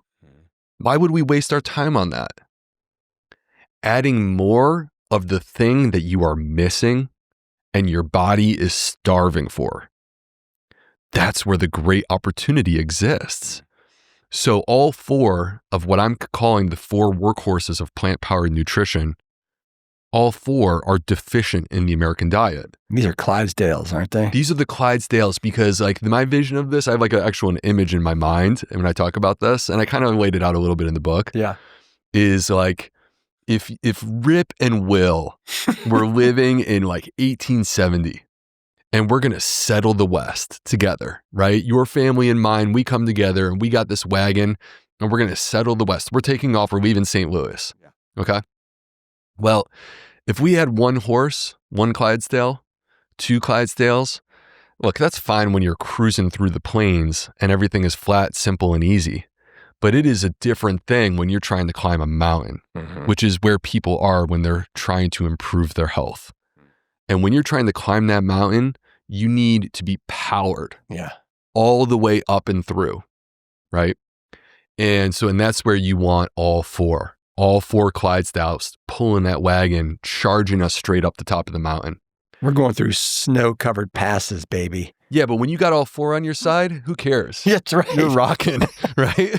Like, you could get through. Yeah. Right? Whereas when you only have 1 or 2, you're feeling a bit weak and vulnerable because like you're not sure if your body's up to the challenge. Yeah. So let's get the body up to the challenge with all 4. And this is the basis. No matter who you are and what your pattern is, no matter what label you want to apply, I don't even care. Mm-hmm. Just make sure you have these 4 things. So, number 1 will not surprise anyone. This is the answer, right? All right, Chuck. One-word answer. All right, Rip. So what's the answer? Fiber. All right, perfect. Thank you. So, and like just to summarize, this is the basis of fiber fueled. And if you want to deep dive and spend like a lot of time on like the benefits of fiber, that's what fiber fueled was about. And it's short chain fatty acids that come from our consumption of fiber through our gut microbes, an expression of the symbiotic, mutually beneficial relationship that we have with these microbes. Mm. And these short chain fatty acids they are without a doubt, they are the most anti-inflammatory thing that I've ever come across. They have healing effects in your gut. They have healing effects on your gut barrier. Every 3 to 5 days when you're rebuilding it, this is what you need to power that. Mm-hmm. They have healing effects on your immune system. So when we talk about the way in which, going back to like some of those conversations, like the kids who had the microbiome at 12 months. Yeah. Right. And I said the butyrate was low. The way in which these microbes influence the gut barrier, influence the immune system, this is their most powerful tool, short chain fatty acids. So, and that comes from fiber, and 95% of us are deficient. And my message is that we're here 5 years later since fiber fueled, 5-6 years later, and we're not really better off. Mm-hmm. So, and I've been pounding this drum, you've been pounding this drum, but we can't stop until people start to wake up that without fiber, they will not be well. And with fiber, amazing things are possible. Yeah. I just can't imagine this fiber-fueled message could be held down too much longer. I just feel like it needs to escape into just the frickin' universe, you know? Well, the problem is that like every 3 years we flip to the polar opposite because we're insane. So like, we go from plant-based peaking in 2020 to plant-based natering and carnivore peaking in 2023. Who would have thought? Who would have thought? But then here we are, Rip, and entering into 2026, and there's the kids on TikTok are talking about fiber maxing right now, Rip. Yeah. So, or like beans are making a comeback, Rip. So that's a beautiful thing. Not if RFK can help it. Yeah, well, that's once again, don't let our government dictate what you eat. Yeah. All right, number 2. Now, before you go on to 2, I just want to say one more thing about fiber, because I don't know how much you talked about it in Fiber Fueled, but you do mention it here, and I think it's very much in the lexicon right now, and that is GLP-1s. Oh, yeah. And fiber is like, isn't that a fantastic way to activate GLP-1s? Yeah. So these are hormones actually produced by our gut, right? So, and these hormones that include GLP-1, but there are others. Yeah. They are actually powered by short-chain fatty acids. So this is the reason why fiber is satiating. Fiber is not satiating because of volume. I understand the volume thing. There is something to that, by the way. I'm not just dismissing it. But actually the main way in which fiber ultimately is impacting our satiety is through the natural balanced release of these satiety hormones like GLP-1. So we live in a world that's 95% fiber deficient. We suffer the consequences of that deficiency through obesity, metabolic disease, inflammatory disease. And then the solution that we present is not to address the missing piece that brought us into our problem in the first place. The solution that we present is a drug that costs $1,000 a month. They do work in terms of weight loss. They don't improve the quality of your diet necessarily, unless you make an effort to do that. If you stop, all the weight comes back. And we don't have data on what happens when, it's one thing to take it for a period of 5 years, but the kids who are being put on GLP-1s right now, the expectation is they're going to be on it for 50 years, 60 years.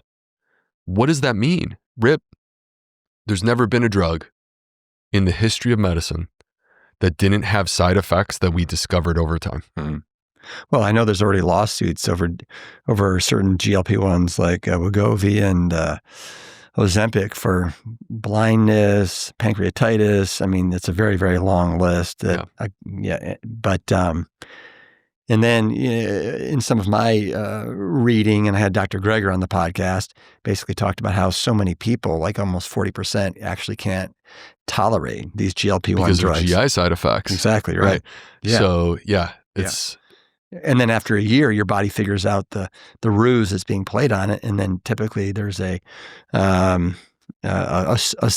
cessation of the weight loss. Yeah. Plateaus. Well, you definitely plateau. There's no doubt. You reach a certain point, you stay there. If you keep the drug, you would keep, in most cases, you would keep the weight off. But once again, what I come back to is we don't know what the long-term risks are. There's other examples. I don't want to hijack our conversation. Let's go. But just to say that proton pump inhibitors, if you went back to 2005, what I'm talking about is drugs like Nexium and Prilosec and things like this. If you went back to 2005, we didn't think there was any risk at all. And if you fast forward to today, we could do an entire podcast about the risks. Right. What's number 2 on your list? All right. So number 2 is when we talk about being plant powered. Once again, we're broadening beyond fiber. So now I want to talk about polyphenols, which are the colors. So the beautiful cover of this book, right? Which has all these exploding colorful fruits. You don't need to zoom in to see that there's a lot of color exploding on that page. Every single color is explained by plant compounds called polyphenols. And these polyphenols, we refer to them as antioxidant, but I would call them prebiotic because they're food for the microbiome. It turns out that 90 to 95% of the polyphenols, I'll name a couple of them because that way the listeners know what I'm talking about. You've probably heard of resveratrol, right, in wine. Yep. There's quercetin in onions and other allium vegetables. In turmeric, there's curcumin. You hear about curcumin. Okay, that's a polyphenol, right? So like all these different things that you're hearing about, they may not tell you, hey, that's a polyphenol, but it is, right? And they tend to come from colorful fruits and vegetables. Beta carotene one? So, well, beta carotene is closer to like a vitamin. Yeah. So, but like, yeah, so each of these, like there's different ones for, and I might be wrong. It may be a polyphenol rep. Okay. Well, yeah, I'm not sure. Okay. Yeah. But I just know the orange from sweet potatoes that I love so much. Right? 100%. Yeah. And that's the entire point, right? Yeah. And we've been hearing in our plant-based worlds, we've been hearing eat the rainbow. Yeah. And what I'm here to say to you is eat the rainbow is the same as saying eat a wide variety of polyphenols. Right. And so because they will impact your body and your microbiome in different ways. There's over 8,000 polyphenols. Most of them we know very little about. And so, and this is the beauty of eating a wide variety of plant-based food.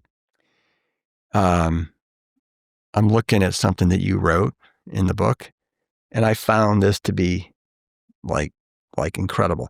90 to 95% of polyphenols require help from our gut microbes to be absorbed. That's right. So how important is it that you have that healthy microbiome in order to allow everything to basically work like a well-oiled machine?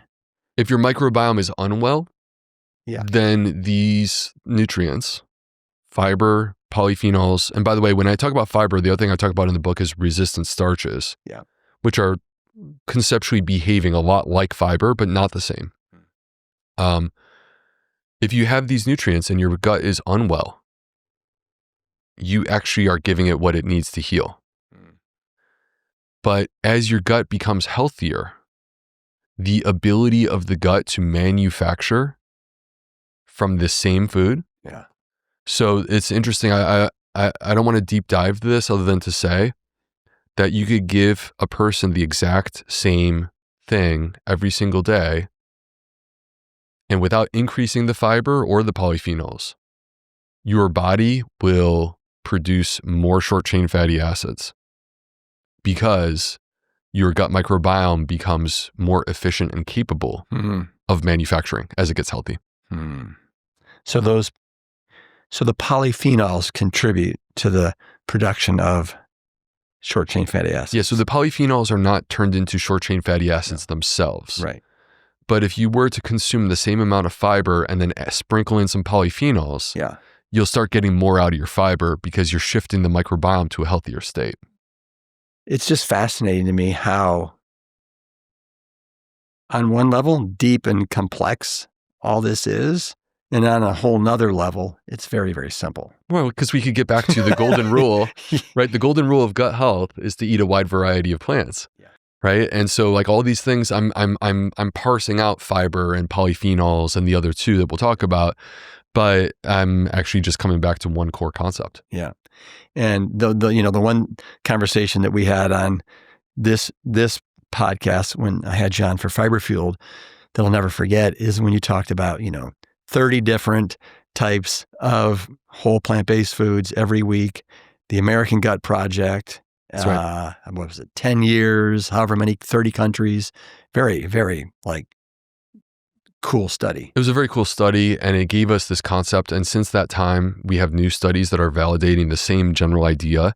And this entire thing of 30, it starts to sound like a magical number. Forget that. Like I know I'm giving you a number just so you have a number, right?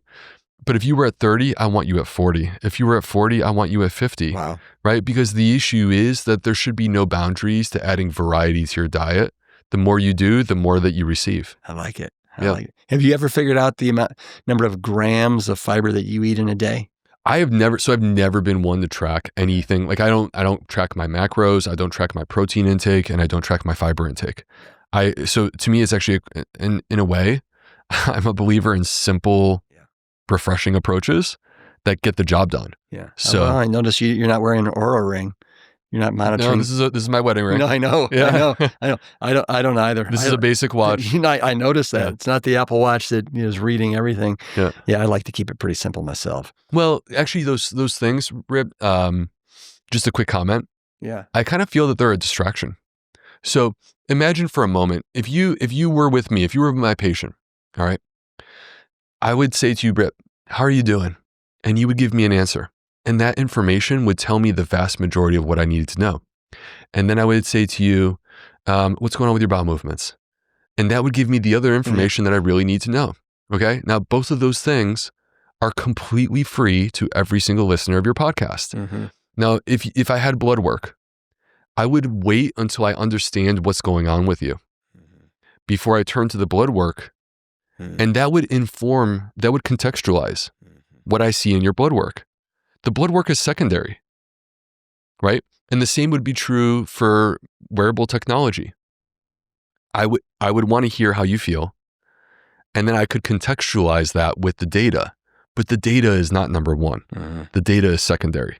So the key, I just want everyone to know, as complex, because the world is going to try to convince you that you need all these tools, right? And I'm not saying that they're completely worthless. I'm not saying that. What I'm saying is the part that really matters, the part that I care about as a medical doctor who's like had tremendous success treating tens of thousands of patients, is the part that's free. And that's just asking you, how do you feel and how are your bowel movements? Yeah. How you sleeping? How you feel? Yeah. How are the bowel movements? Yeah. Yeah. I like it. What's number 3 on your horseman list? Okay. So number 3 is healthy fat. And, there's many different forms of fat. So the unhealthy fat that we had discussed that's being overconsumed is saturated fat and trans fats. Trans fats are like one of the only things in nutrition that you will get literally everyone to say the same thing. Yeah. Like you could be a carnivore or you could be plant-based and you will still say trans fats are bad. And there's trans fats in animal products. There are actually quite a bit. Right. And I don't think that enough people are letting people know that. Yeah. They're naturally occurring trans fats that are there and they're not necessarily on the label. Right. So yeah, no, that's a great point.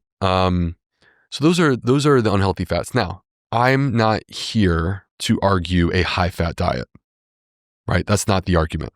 In fact, I said earlier that a low carb diet was problematic. Yeah. All right.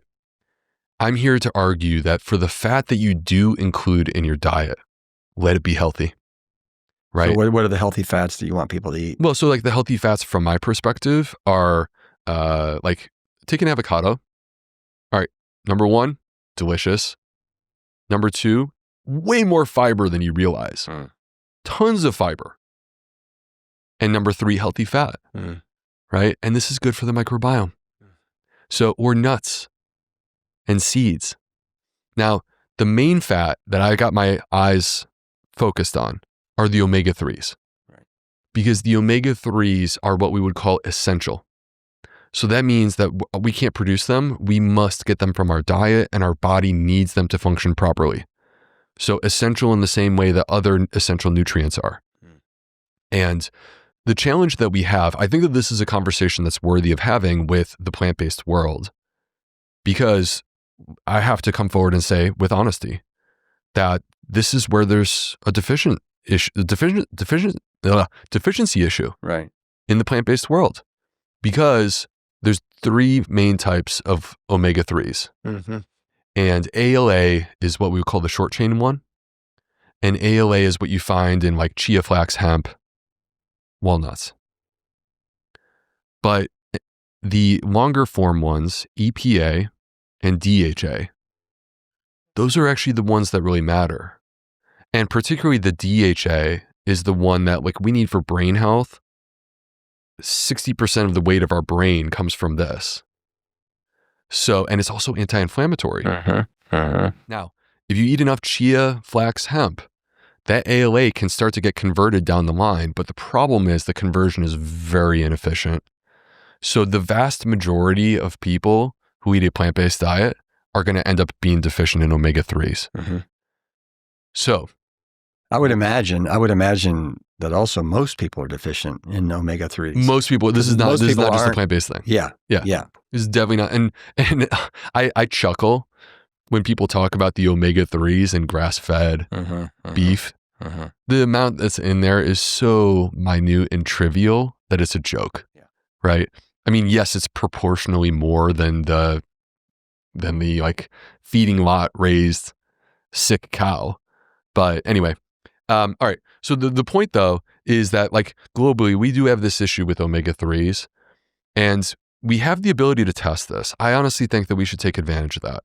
Get tested, know where you are. It's the same as being tested for vitamin D, right? You want to know where you stand. And if you need more, you take more. And what's exciting is that if you were to take an algae-based supplement, in theory, right? The beauty of this is that the fish oil, that fish is eating in the ocean and it is concentrating microplastics. So, and we know this. There is definitely a problem with the concentration of microplastics, nanoplastics in seafood. And when you turn it into an oil, you're squeezing and concentrating that into a capsule. If you did an algae-based supplement, it is raised in clean conditions, it's a plant-based, and ultimately you can create a pure omega-3. So not everyone needs that. But if you get tested, then you know where you stand.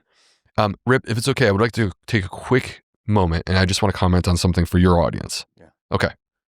So in my book, there is a conversation around extra virgin olive oil. All right. Here's what I want to say to your audience. This is actually nothing has actually changed for me. Nothing has changed. It's the same way that I felt when we recorded for Fiber Fueled. It's the same way that I feel when you and I are on the stage at Plant Strong together. Yeah. Which is to say that there are many paths to health. And if you are thriving, SOS free, please do not read my book and think that you need to change a thing. You need to keep it the way that it is. The rest of the book is really the focus for you, right? Or what we're going to talk about in number 4, because I do think a lot of people are missing that. Okay. But I would not argue that you should add back oil. That's never an argument. My argument with the oil is that that's not what's happening for 98% of America, right? And when I look at them, if I could get them to replace their saturated fat with extra virgin olive oil, they would be healthier. That's the way that I feel about it. The sort of ways in which you and I together have agreed to frame this, where we say, hey, what's better, extra virgin olive oil or a cup of beans? My answer hasn't changed. It's clearly a cup of beans. It's so obvious, right? Or the follow-up way that you and I have framed this together through the years is to say, if a person is obese, they're overweight, right? They're trying to lose weight. Would they consume extra virgin olive oil? My answer is no. They should not. It's the most calorie-dense food that exists, right? So I just want to be clear that the way in which this is positioned is not about taking someone who's SOS-free and trying to make them add back. The way that this is positioned is about the person who's out there on a Western diet, because that's average America, and trying to give them a path to health. And this is a journey. So anyway, I just felt compelled to say No, I appreciate that. Yeah, definitely a comparison. And yeah, I think you're definitely better off if you had to pick between saturated fat and like doing some olive oil, the olive oil, right? Versus Crisco or butter, lard. Or even the vegetable oils, these seed oils. Like this is an example where I would rather you do extra virgin olive oil than do the seed oils. Yeah. Number 4. All right. Number 4 is actually where I think a lot of the listeners are going to have an opportunity. It's fermented food. I know I got an opportunity there. Most people do, right? Because these are, so if we went back in a time machine to like 1870, like we were talking about a moment ago, everyone would be consuming fermented food. Because we didn't have refrigerators, right? We didn't have electricity, right? And we also had food traditions.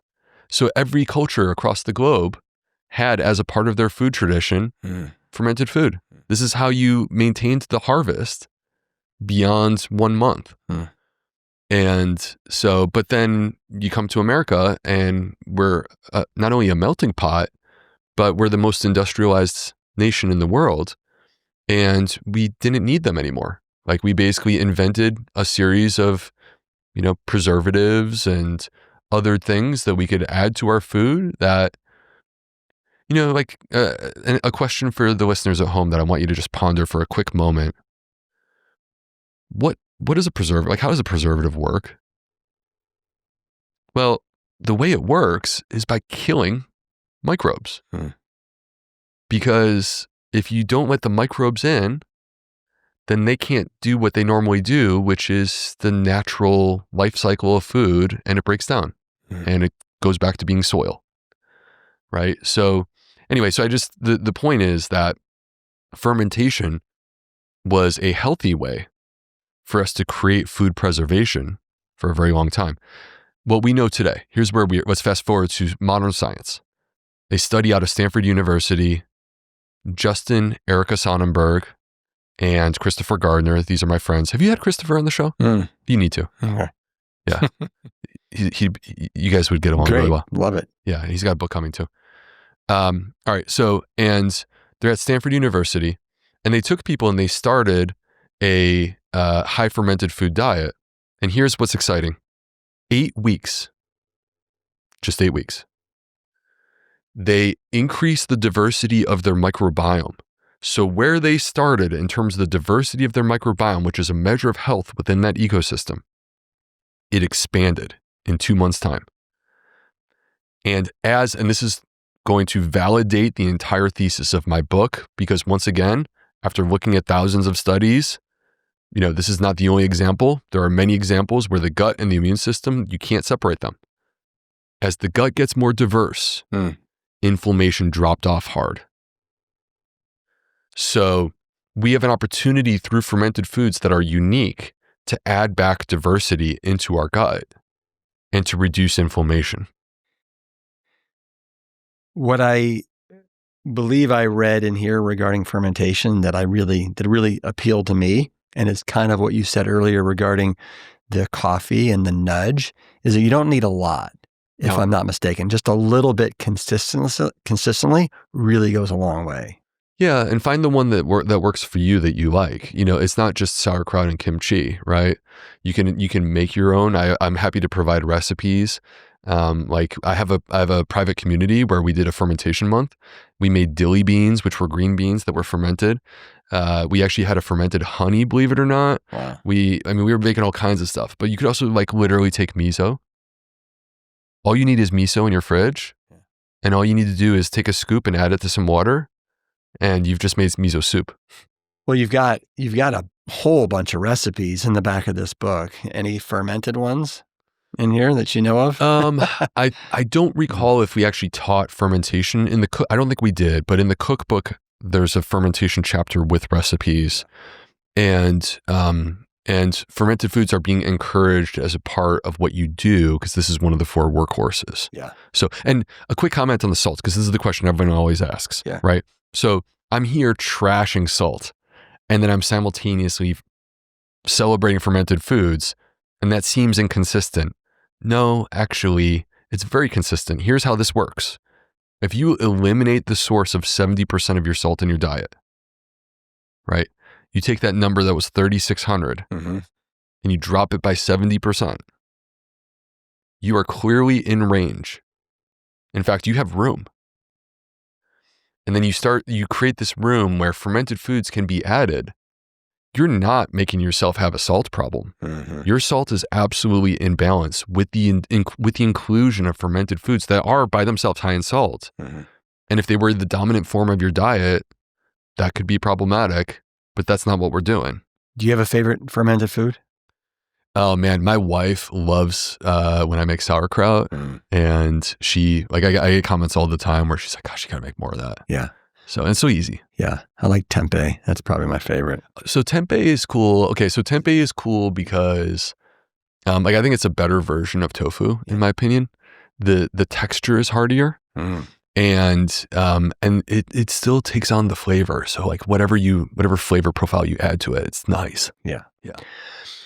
All right. I'd like to finish up talking about, you mentioned it there, spiritual maturity, connection. I know a lot of us have, at some point or another in our lifetime, have gone through some form of trauma, and how that impacts our gut microbiome, our immune system, our whole holistic health. Yeah. And I know that you have been on your own journey with that I'd love for you to share as well. I found that in this section, you made yourself incredibly vulnerable And I was kind of riveted to keep reading to find out what exactly happened with you and your father. Yeah. Yeah, it was complex. Yeah. And so first of all, just to frame before I even talk about myself. Yeah. This is not woo-woo. I think sometimes it gets dismissed. It should not. This is really powerfully important. And I can show you the physiology of what's happening on a chemical level inside of your body when people are doing things that are acts of love versus acts of hate. Mm-hmm. And what it comes down to is the brain-gut connection.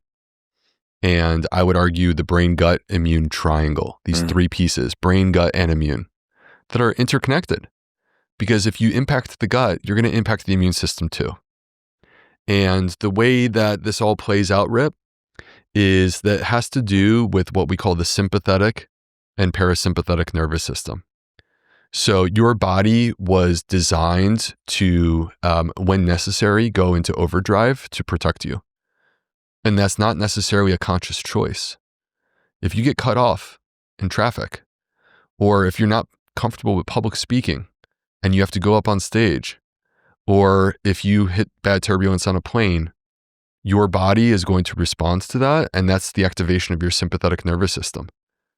And it was meant to defend you, so that during times of where it requires you to be more activated, more focused, more capable of physical demand, your heart is pumping, your blood pressure goes up, you're more focused, there's more blood flowing to your muscle tissues, right? And so it was meant actually as a protective mechanism. Mm-hmm. Fast forward to the modern world, and we live in sympathetic overdrive. We live in this place. We've normalized something that should have been just a once in a while thing, and we're just living in it. And that has consequences, because when we live with sympathetic overdrive, many people can relate to this. Those moments that I just described. How do you feel? And many people will say, I can feel it here in my gut. Yeah. Some people get headaches, but the majority of us, at least a little butterflies, maybe some nausea, or bloating and gas. And then it builds potentially into something bigger and worse, right? That's your brain-gut connection. That is proof of sympathetic overdrive right there, or like your sympathetic nervous system being active. The counterpoint to this is the parasympathetic nervous system, which is basically our brain saying, okay, we're safe. So we can slow down, rest, digest, repair. But your body needs to feel like it's safe. And we don't spend or do enough things during our day as we basically flip through our modern aggressive lifestyle. We don't do enough things in our day that bring us there. So now what are these things? Well, many of them are things that you might think of as like what you get at a spa, right? Like a massage can be one, or stepping into a sauna, right? But there's also elements of human connection where acts of love make us feel safe. We are, Rip, so designed for human connection that it's shocking how important this is to us. So if you want to torture a person, you isolate them. If you want to emotionally abuse a person, you ostracize them. If you take a person, one of the things I discussed in the book, if you take a person and they're held captive, held hostage, there's a very well documented psychological thing that happens where basically they will turn their captor into their friend and have sympathy for them. So these people who are hostages and they're rescued, they actually don't want any harm done to their captor who just has been holding them. The Stockholm Syndrome? The Stockholm Syndrome. Yeah. Yeah. So anyway, and this, the absence of that human connection leads to loneliness. And loneliness should be on the front headlines of our newspapers, far more than it currently is. Because before the pandemic, more than 50% of Americans reported loneliness. Mm. And this sentiment of feeling disconnected from other people has such a negative impact on our own health through the brain-gut connection that it's on par with smoking cigarettes in terms of how it impacts our health. It will drain your longevity. Okay. So I guess social media is not taking care of our loneliness needs. Social media is literally antisocial. Yeah. Right. And not to mention, it's like a war zone. Yeah. Right. Like you're exposing yourself to violence and sometimes personal attacks that like impact you. Right. So like human connection, like hugs and holding hands and, you know, feeling bonded and loved, these actually activate our parasympathetic nervous system. So, but there's also actually quite overwhelming data that having a spiritual practice does as well. Mm.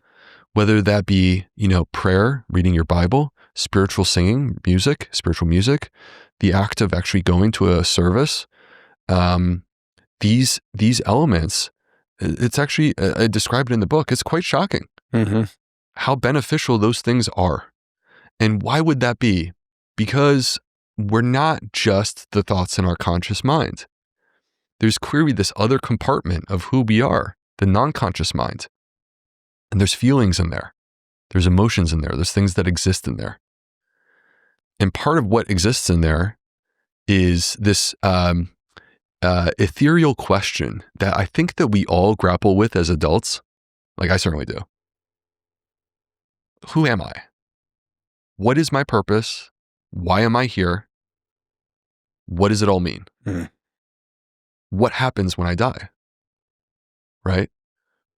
And if we don't have a belief system, then you would lead that to where what happens when you die is that's it.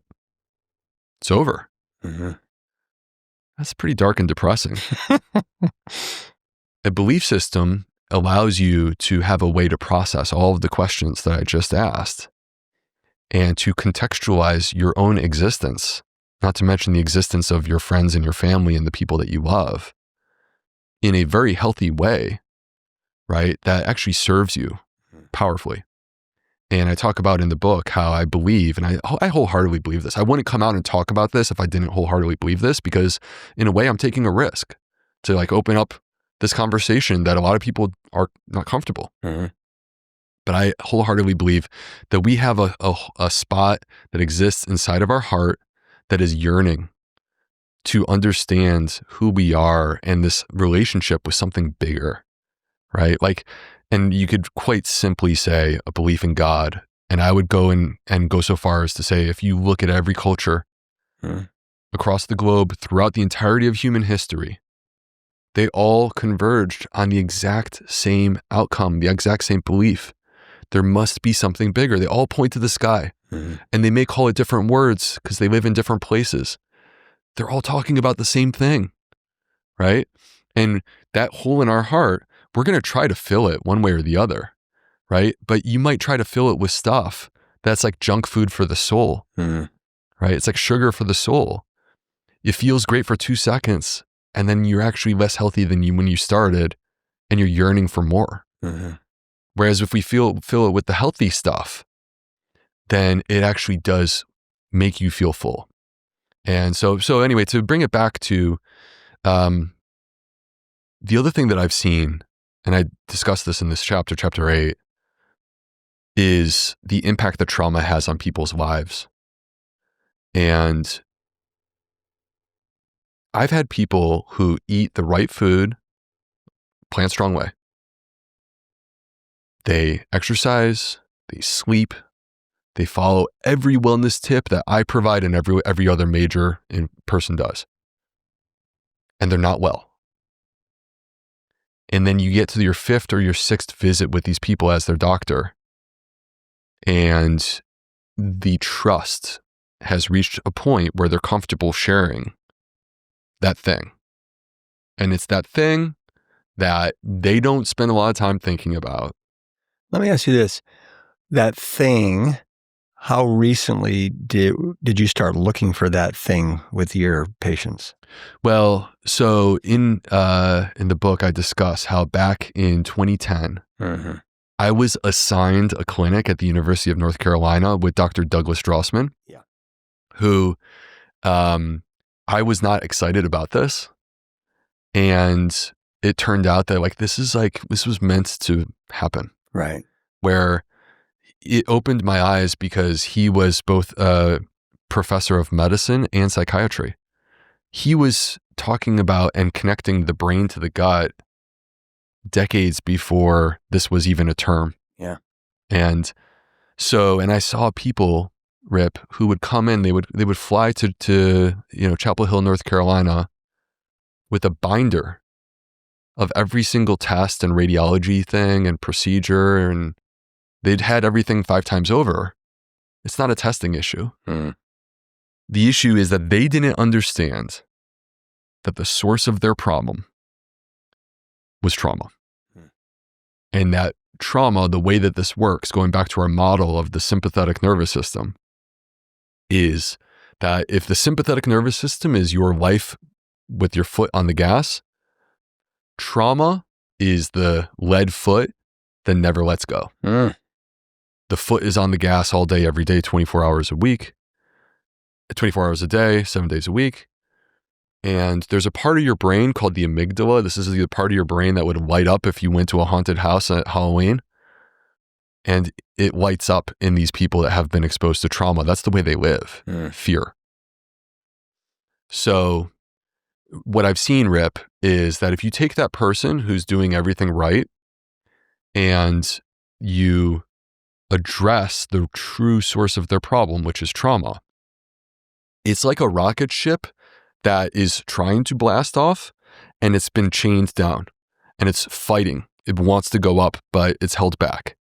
And you cut the chains and that thing shoots off. These people, the transformations are the best. Like you will never see something better. So, because they get their life back. Yeah. And what's the best way to cut the chains with these people? Well, I mean, okay, I know you talk about it, and there's a protocol, right?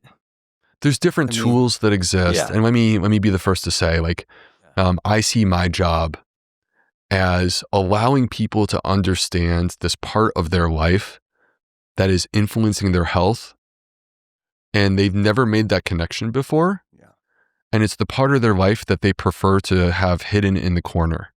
They don't want to think about it. They don't want to pretend that it's there, even though they know that it's there 24 hours a day. So that's where I see my role. I'm not a therapist, right? I talk about some of the tools that exist. I would really, really encourage people, though, who do go down this path where they've decided that they want healing. I would really encourage you to exercise caution, though, in who you work with and how you work with them, because bad advice is scary. So, and there's definitely people who go and do, these ayahuasca things. I'm not a believer in this because that's not controlled. From my perspective, I think you're taking a massive risk. It will open up that can of worms, and what comes out, you don't have control over. So I much prefer a cautious approach using the tools that are evidence-based. So anyway, and bringing it back to my own story. Yeah. What I talk about in this chapter is that I sat there in this clinic in 2010 and I'm talking to these patients and I'm trying to help them to be well. And I'm sitting there thinking to myself, I should be the one in the chair. Because there's things from my life, much like theirs, that I've been ignoring. My father and I had a complex relationship. And it really started when I was 7 years old and living in Syracuse, New York. And one day I get picked up from school with a van that's completely full, and we moved. And everyone was there except for my dad. And this led into a period of time in my life that was quite tumultuous. Our whole family, we went through a really hard time. We were poor. I was a kid. I was, 7, 8, 9. I was the oldest of 3 boys. The court system was trying to figure out, where do the kids go? How do we divide up the time? And the way that they thought best to approach that question was to talk to the oldest boy. That was me.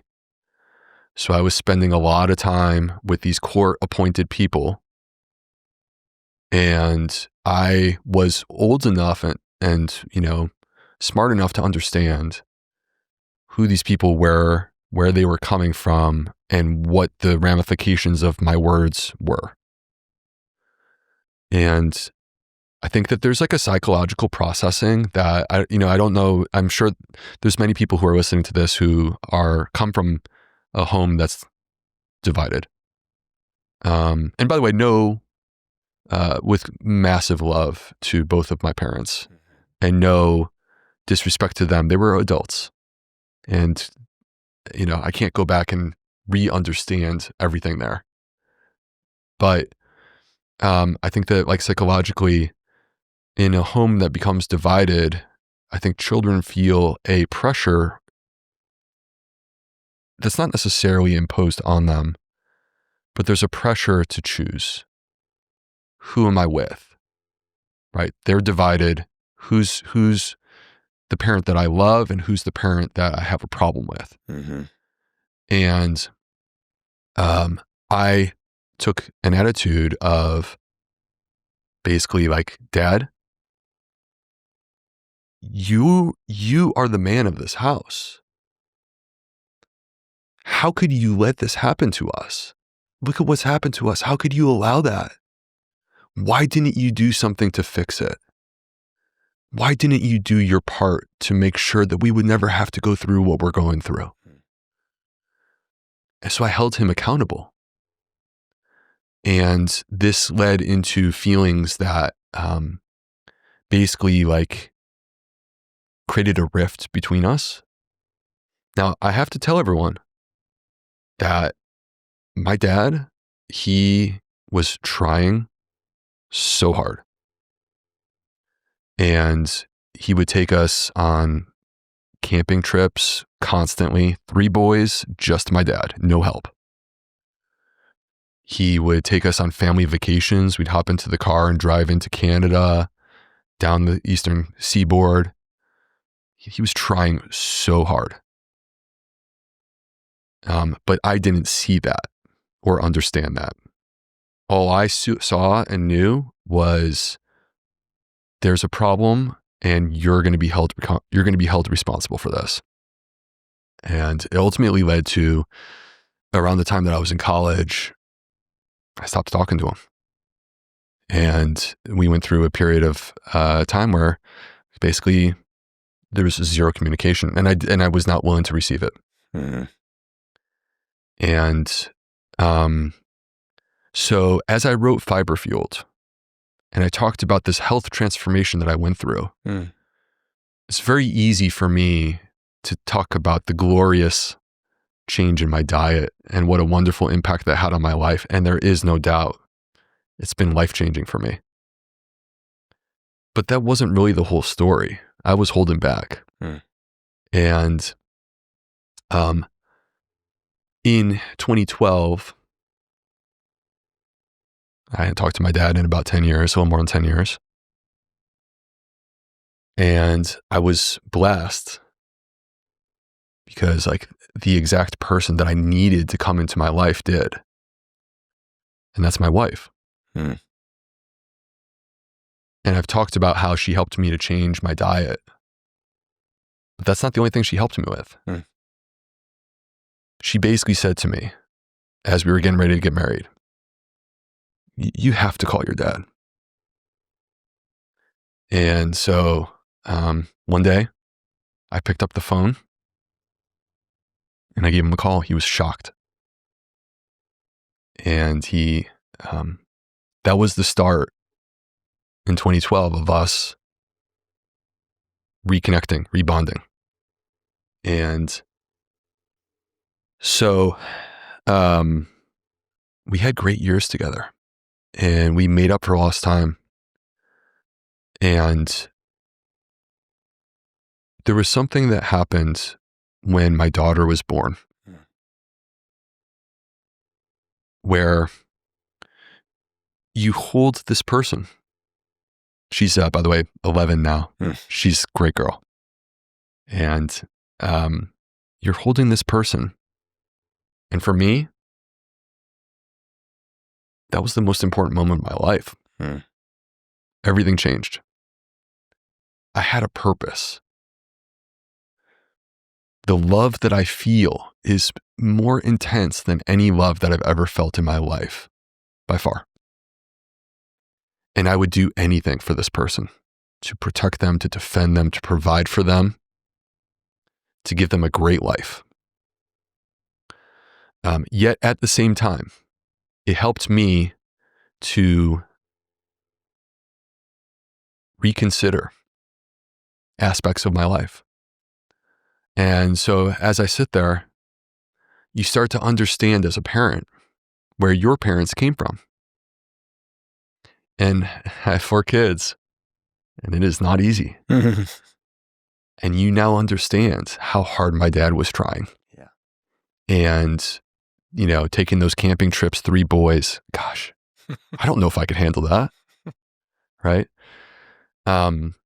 So it allowed me to really reconsider my relationship and reframe my understanding of things that had happened 30 years earlier. And simultaneously, this child is sitting there, and there's something special that just happened.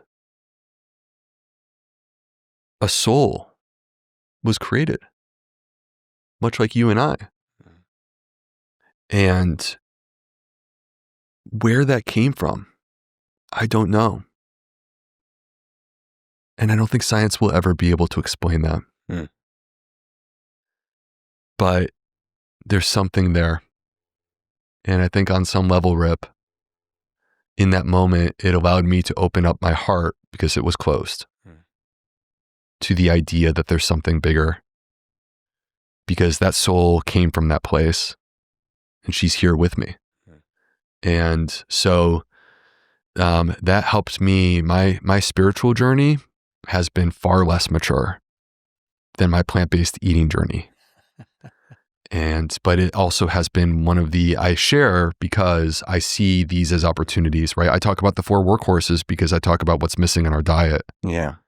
But I also talk about emotional connection and spiritual connection because I'm talking about what's missing for our soul. Yeah.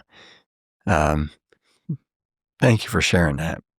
It's interesting. You dedicated Fiber Fuel to your father.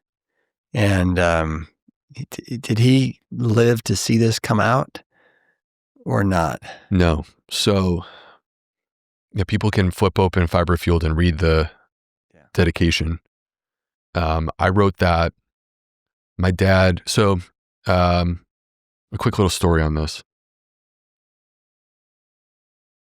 In the summer of 2019, I had something weighing on my heart saying to me, you got to go see your dad. He's getting older. You just don't know how much time you got. And he was, by the way, he was 70. He was actually in great health. He had no health issues. He was taking no medicine. Did he eat a plant-powered way? No. But he was in great health. And so in September of 2019, I went to Syracuse, New York to see him. And we had the perfect weekend. We went to the Carrier Dome to watch the Syracuse Orange. This is the team. My dad went to Syracuse for undergrad. I didn't, but I grew up a diehard Syracuse fan. I'm still a Syracuse fan today. And we went to the Carrier Dome, and they were playing the #1 team in the country, and they almost beat them. And then we hopped in the car. We're only about 45 minutes from the mountains. And we went up into the Adirondack Mountains, which was our old stomping ground. This is where he used to take us camping on the weekend. And we went to some of our favorite locations in the Adirondacks and revisited those places. And as we were coming down from the mountains and he was getting ready to take me to the airport, he diverted us and took us to Rome, New York, which is about an hour outside of Syracuse. It's on the Erie Canal. There were a lot of Polish people who helped to dig the Erie Canal. This is in the 19th century. And so there were a lot of Polish people that helped to build it, and then they settled in the literally midpoint of the Erie Canal, which is Rome, New York. This is the place where my Polish family came from. And he took me to the street, these small, humble houses, and showed me the homes where his grandparents, my great-grandparents, who were Polish immigrants, this is where they lived. And this is where my grandparents were raised. I had never seen that before. Wow. And then we said our goodbyes. And that was the last time that I ever saw my dad. Because in January of 2020, I received a phone call from the police while I was at work. And they said, your dad didn't report to work today. We're at his home. The dogs are barking. And we're going to break in. And they found my dad. He had passed away. And we had an autopsy done and never identified a specific thing, Rip. All we saw was that there was a little bit of fluid in the lungs. No heart attack, no stroke, no aortic aneurysm or something like this. That was it. So all I knew was that going into the weekend where my dad passed away, he called up my aunt and said to her, hey, I'm not feeling well. I'm feeling sick and I'm having diarrhea. And she gave him some advice, and I believe that he went to bed and he passed that night. And fast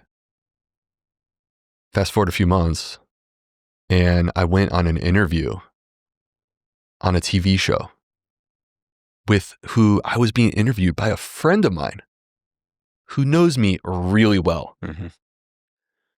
And they put my name on the screen as Bill Bulsiewicz.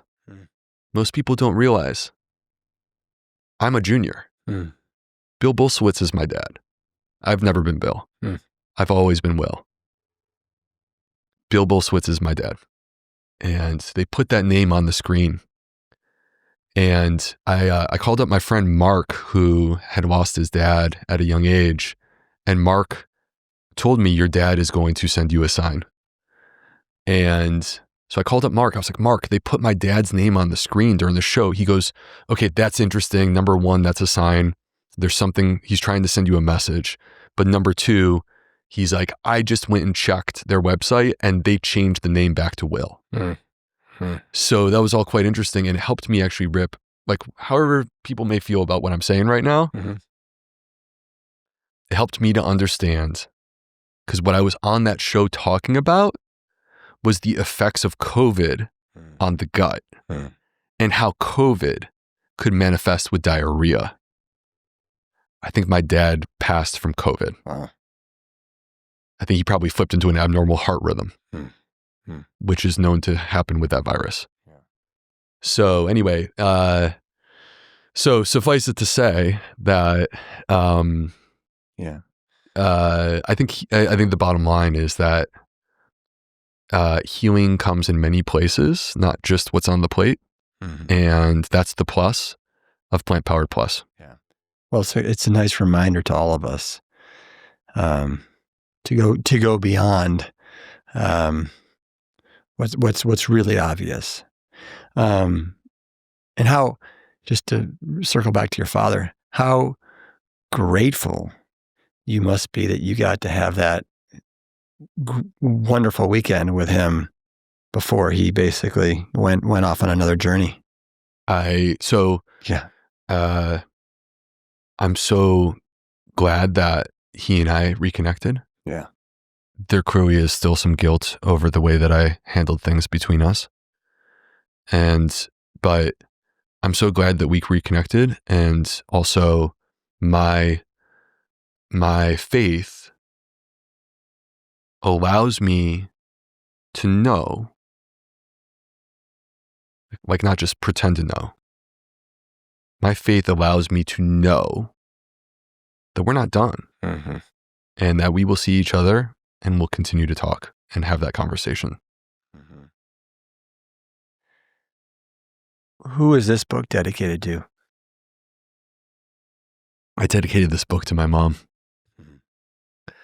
because my mom, who is alive, and I'm not sure that she's going to listen to your podcast, to be honest, but, in that moment of like difficult times for our family that we all went through, my mom, she put herself through night school because we were not in a good spot. She put herself through night school so that she could get a good job to provide for our family. She raised 3 boys by herself. And so I want to honor my mom and the amazing things that she's done to allow me to be here today. She must be insanely proud of you. Did she express it? I mean, does she share with you those kind of feelings or not? Yeah, no, definitely. Both of my parents, my dad said to me, and I mentioned this, that my dad said to me that my grandparents would have been so proud of me. Yeah. And I know that my mom is proud of me. But at the same time, this isn't really about me. This is actually about the people who are listening to us right now, because I don't share these things to draw attention to myself. I share these things because I want to be a part of your life in a beneficial way that helps you on this journey towards better health. And I think there's something there. Mm-hmm. Well, and from a very young age, you knew that you wanted to be a physician and help people. Yeah. And do you know like where that calling came from? I don't know. At one point when I was quite young, I wanted to be an attorney, and I dropped that pretty quick. And then I wanted to be a veterinarian, but I was scared of cats. So that wouldn't work out. Yeah. Actually, I love cats now. But, and so where I landed as a teenager was this dream of being a doctor, Rip. And I love it because every day I live it. And these ways in which it manifests are not what I planned. But I am living my dream. 254. I want to read this. So you say, what are the steps that a person can take to heal their gut microbiome and, as a result, empower a stronger immune system? My focus has been and will always be on the individual people who I am trying to help. Forget selling books and social media followers and all of the pageantry for a moment.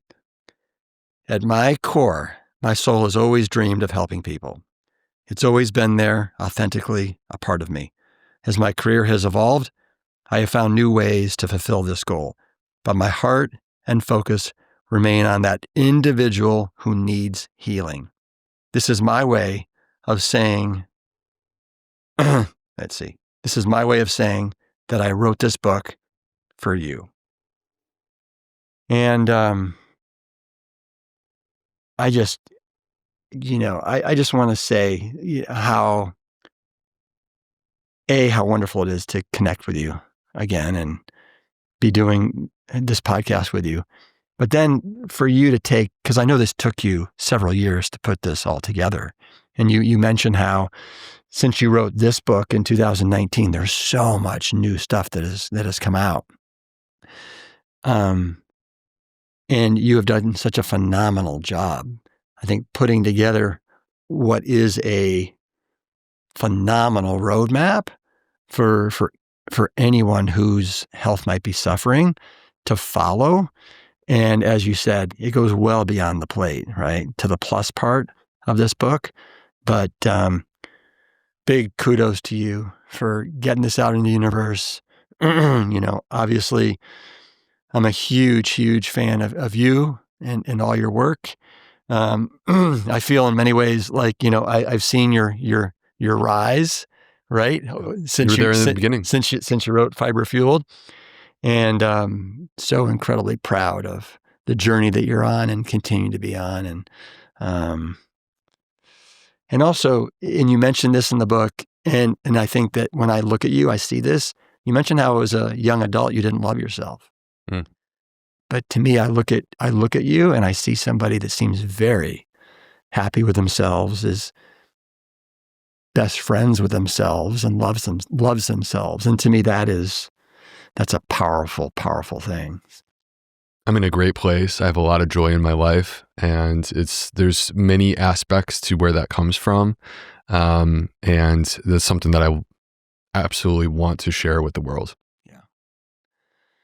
All right, my man. Can you give me a plant-strong, plant-powered fist bump on the way out?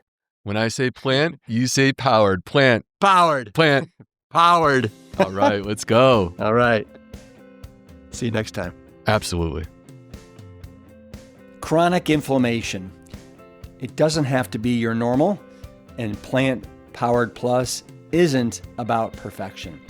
It's about making progress, more fiber, and building daily habits that restore your body's natural ability to thrive. Will's new book comes out on January 13th, so consider pre-ordering it so you have it when it comes out, and I'll be sure to put a link in today's show notes for you. Until then, remember that plants are the key to fighting inflammation, and because of that, you know exactly what to do. Always, always keep it plant strong.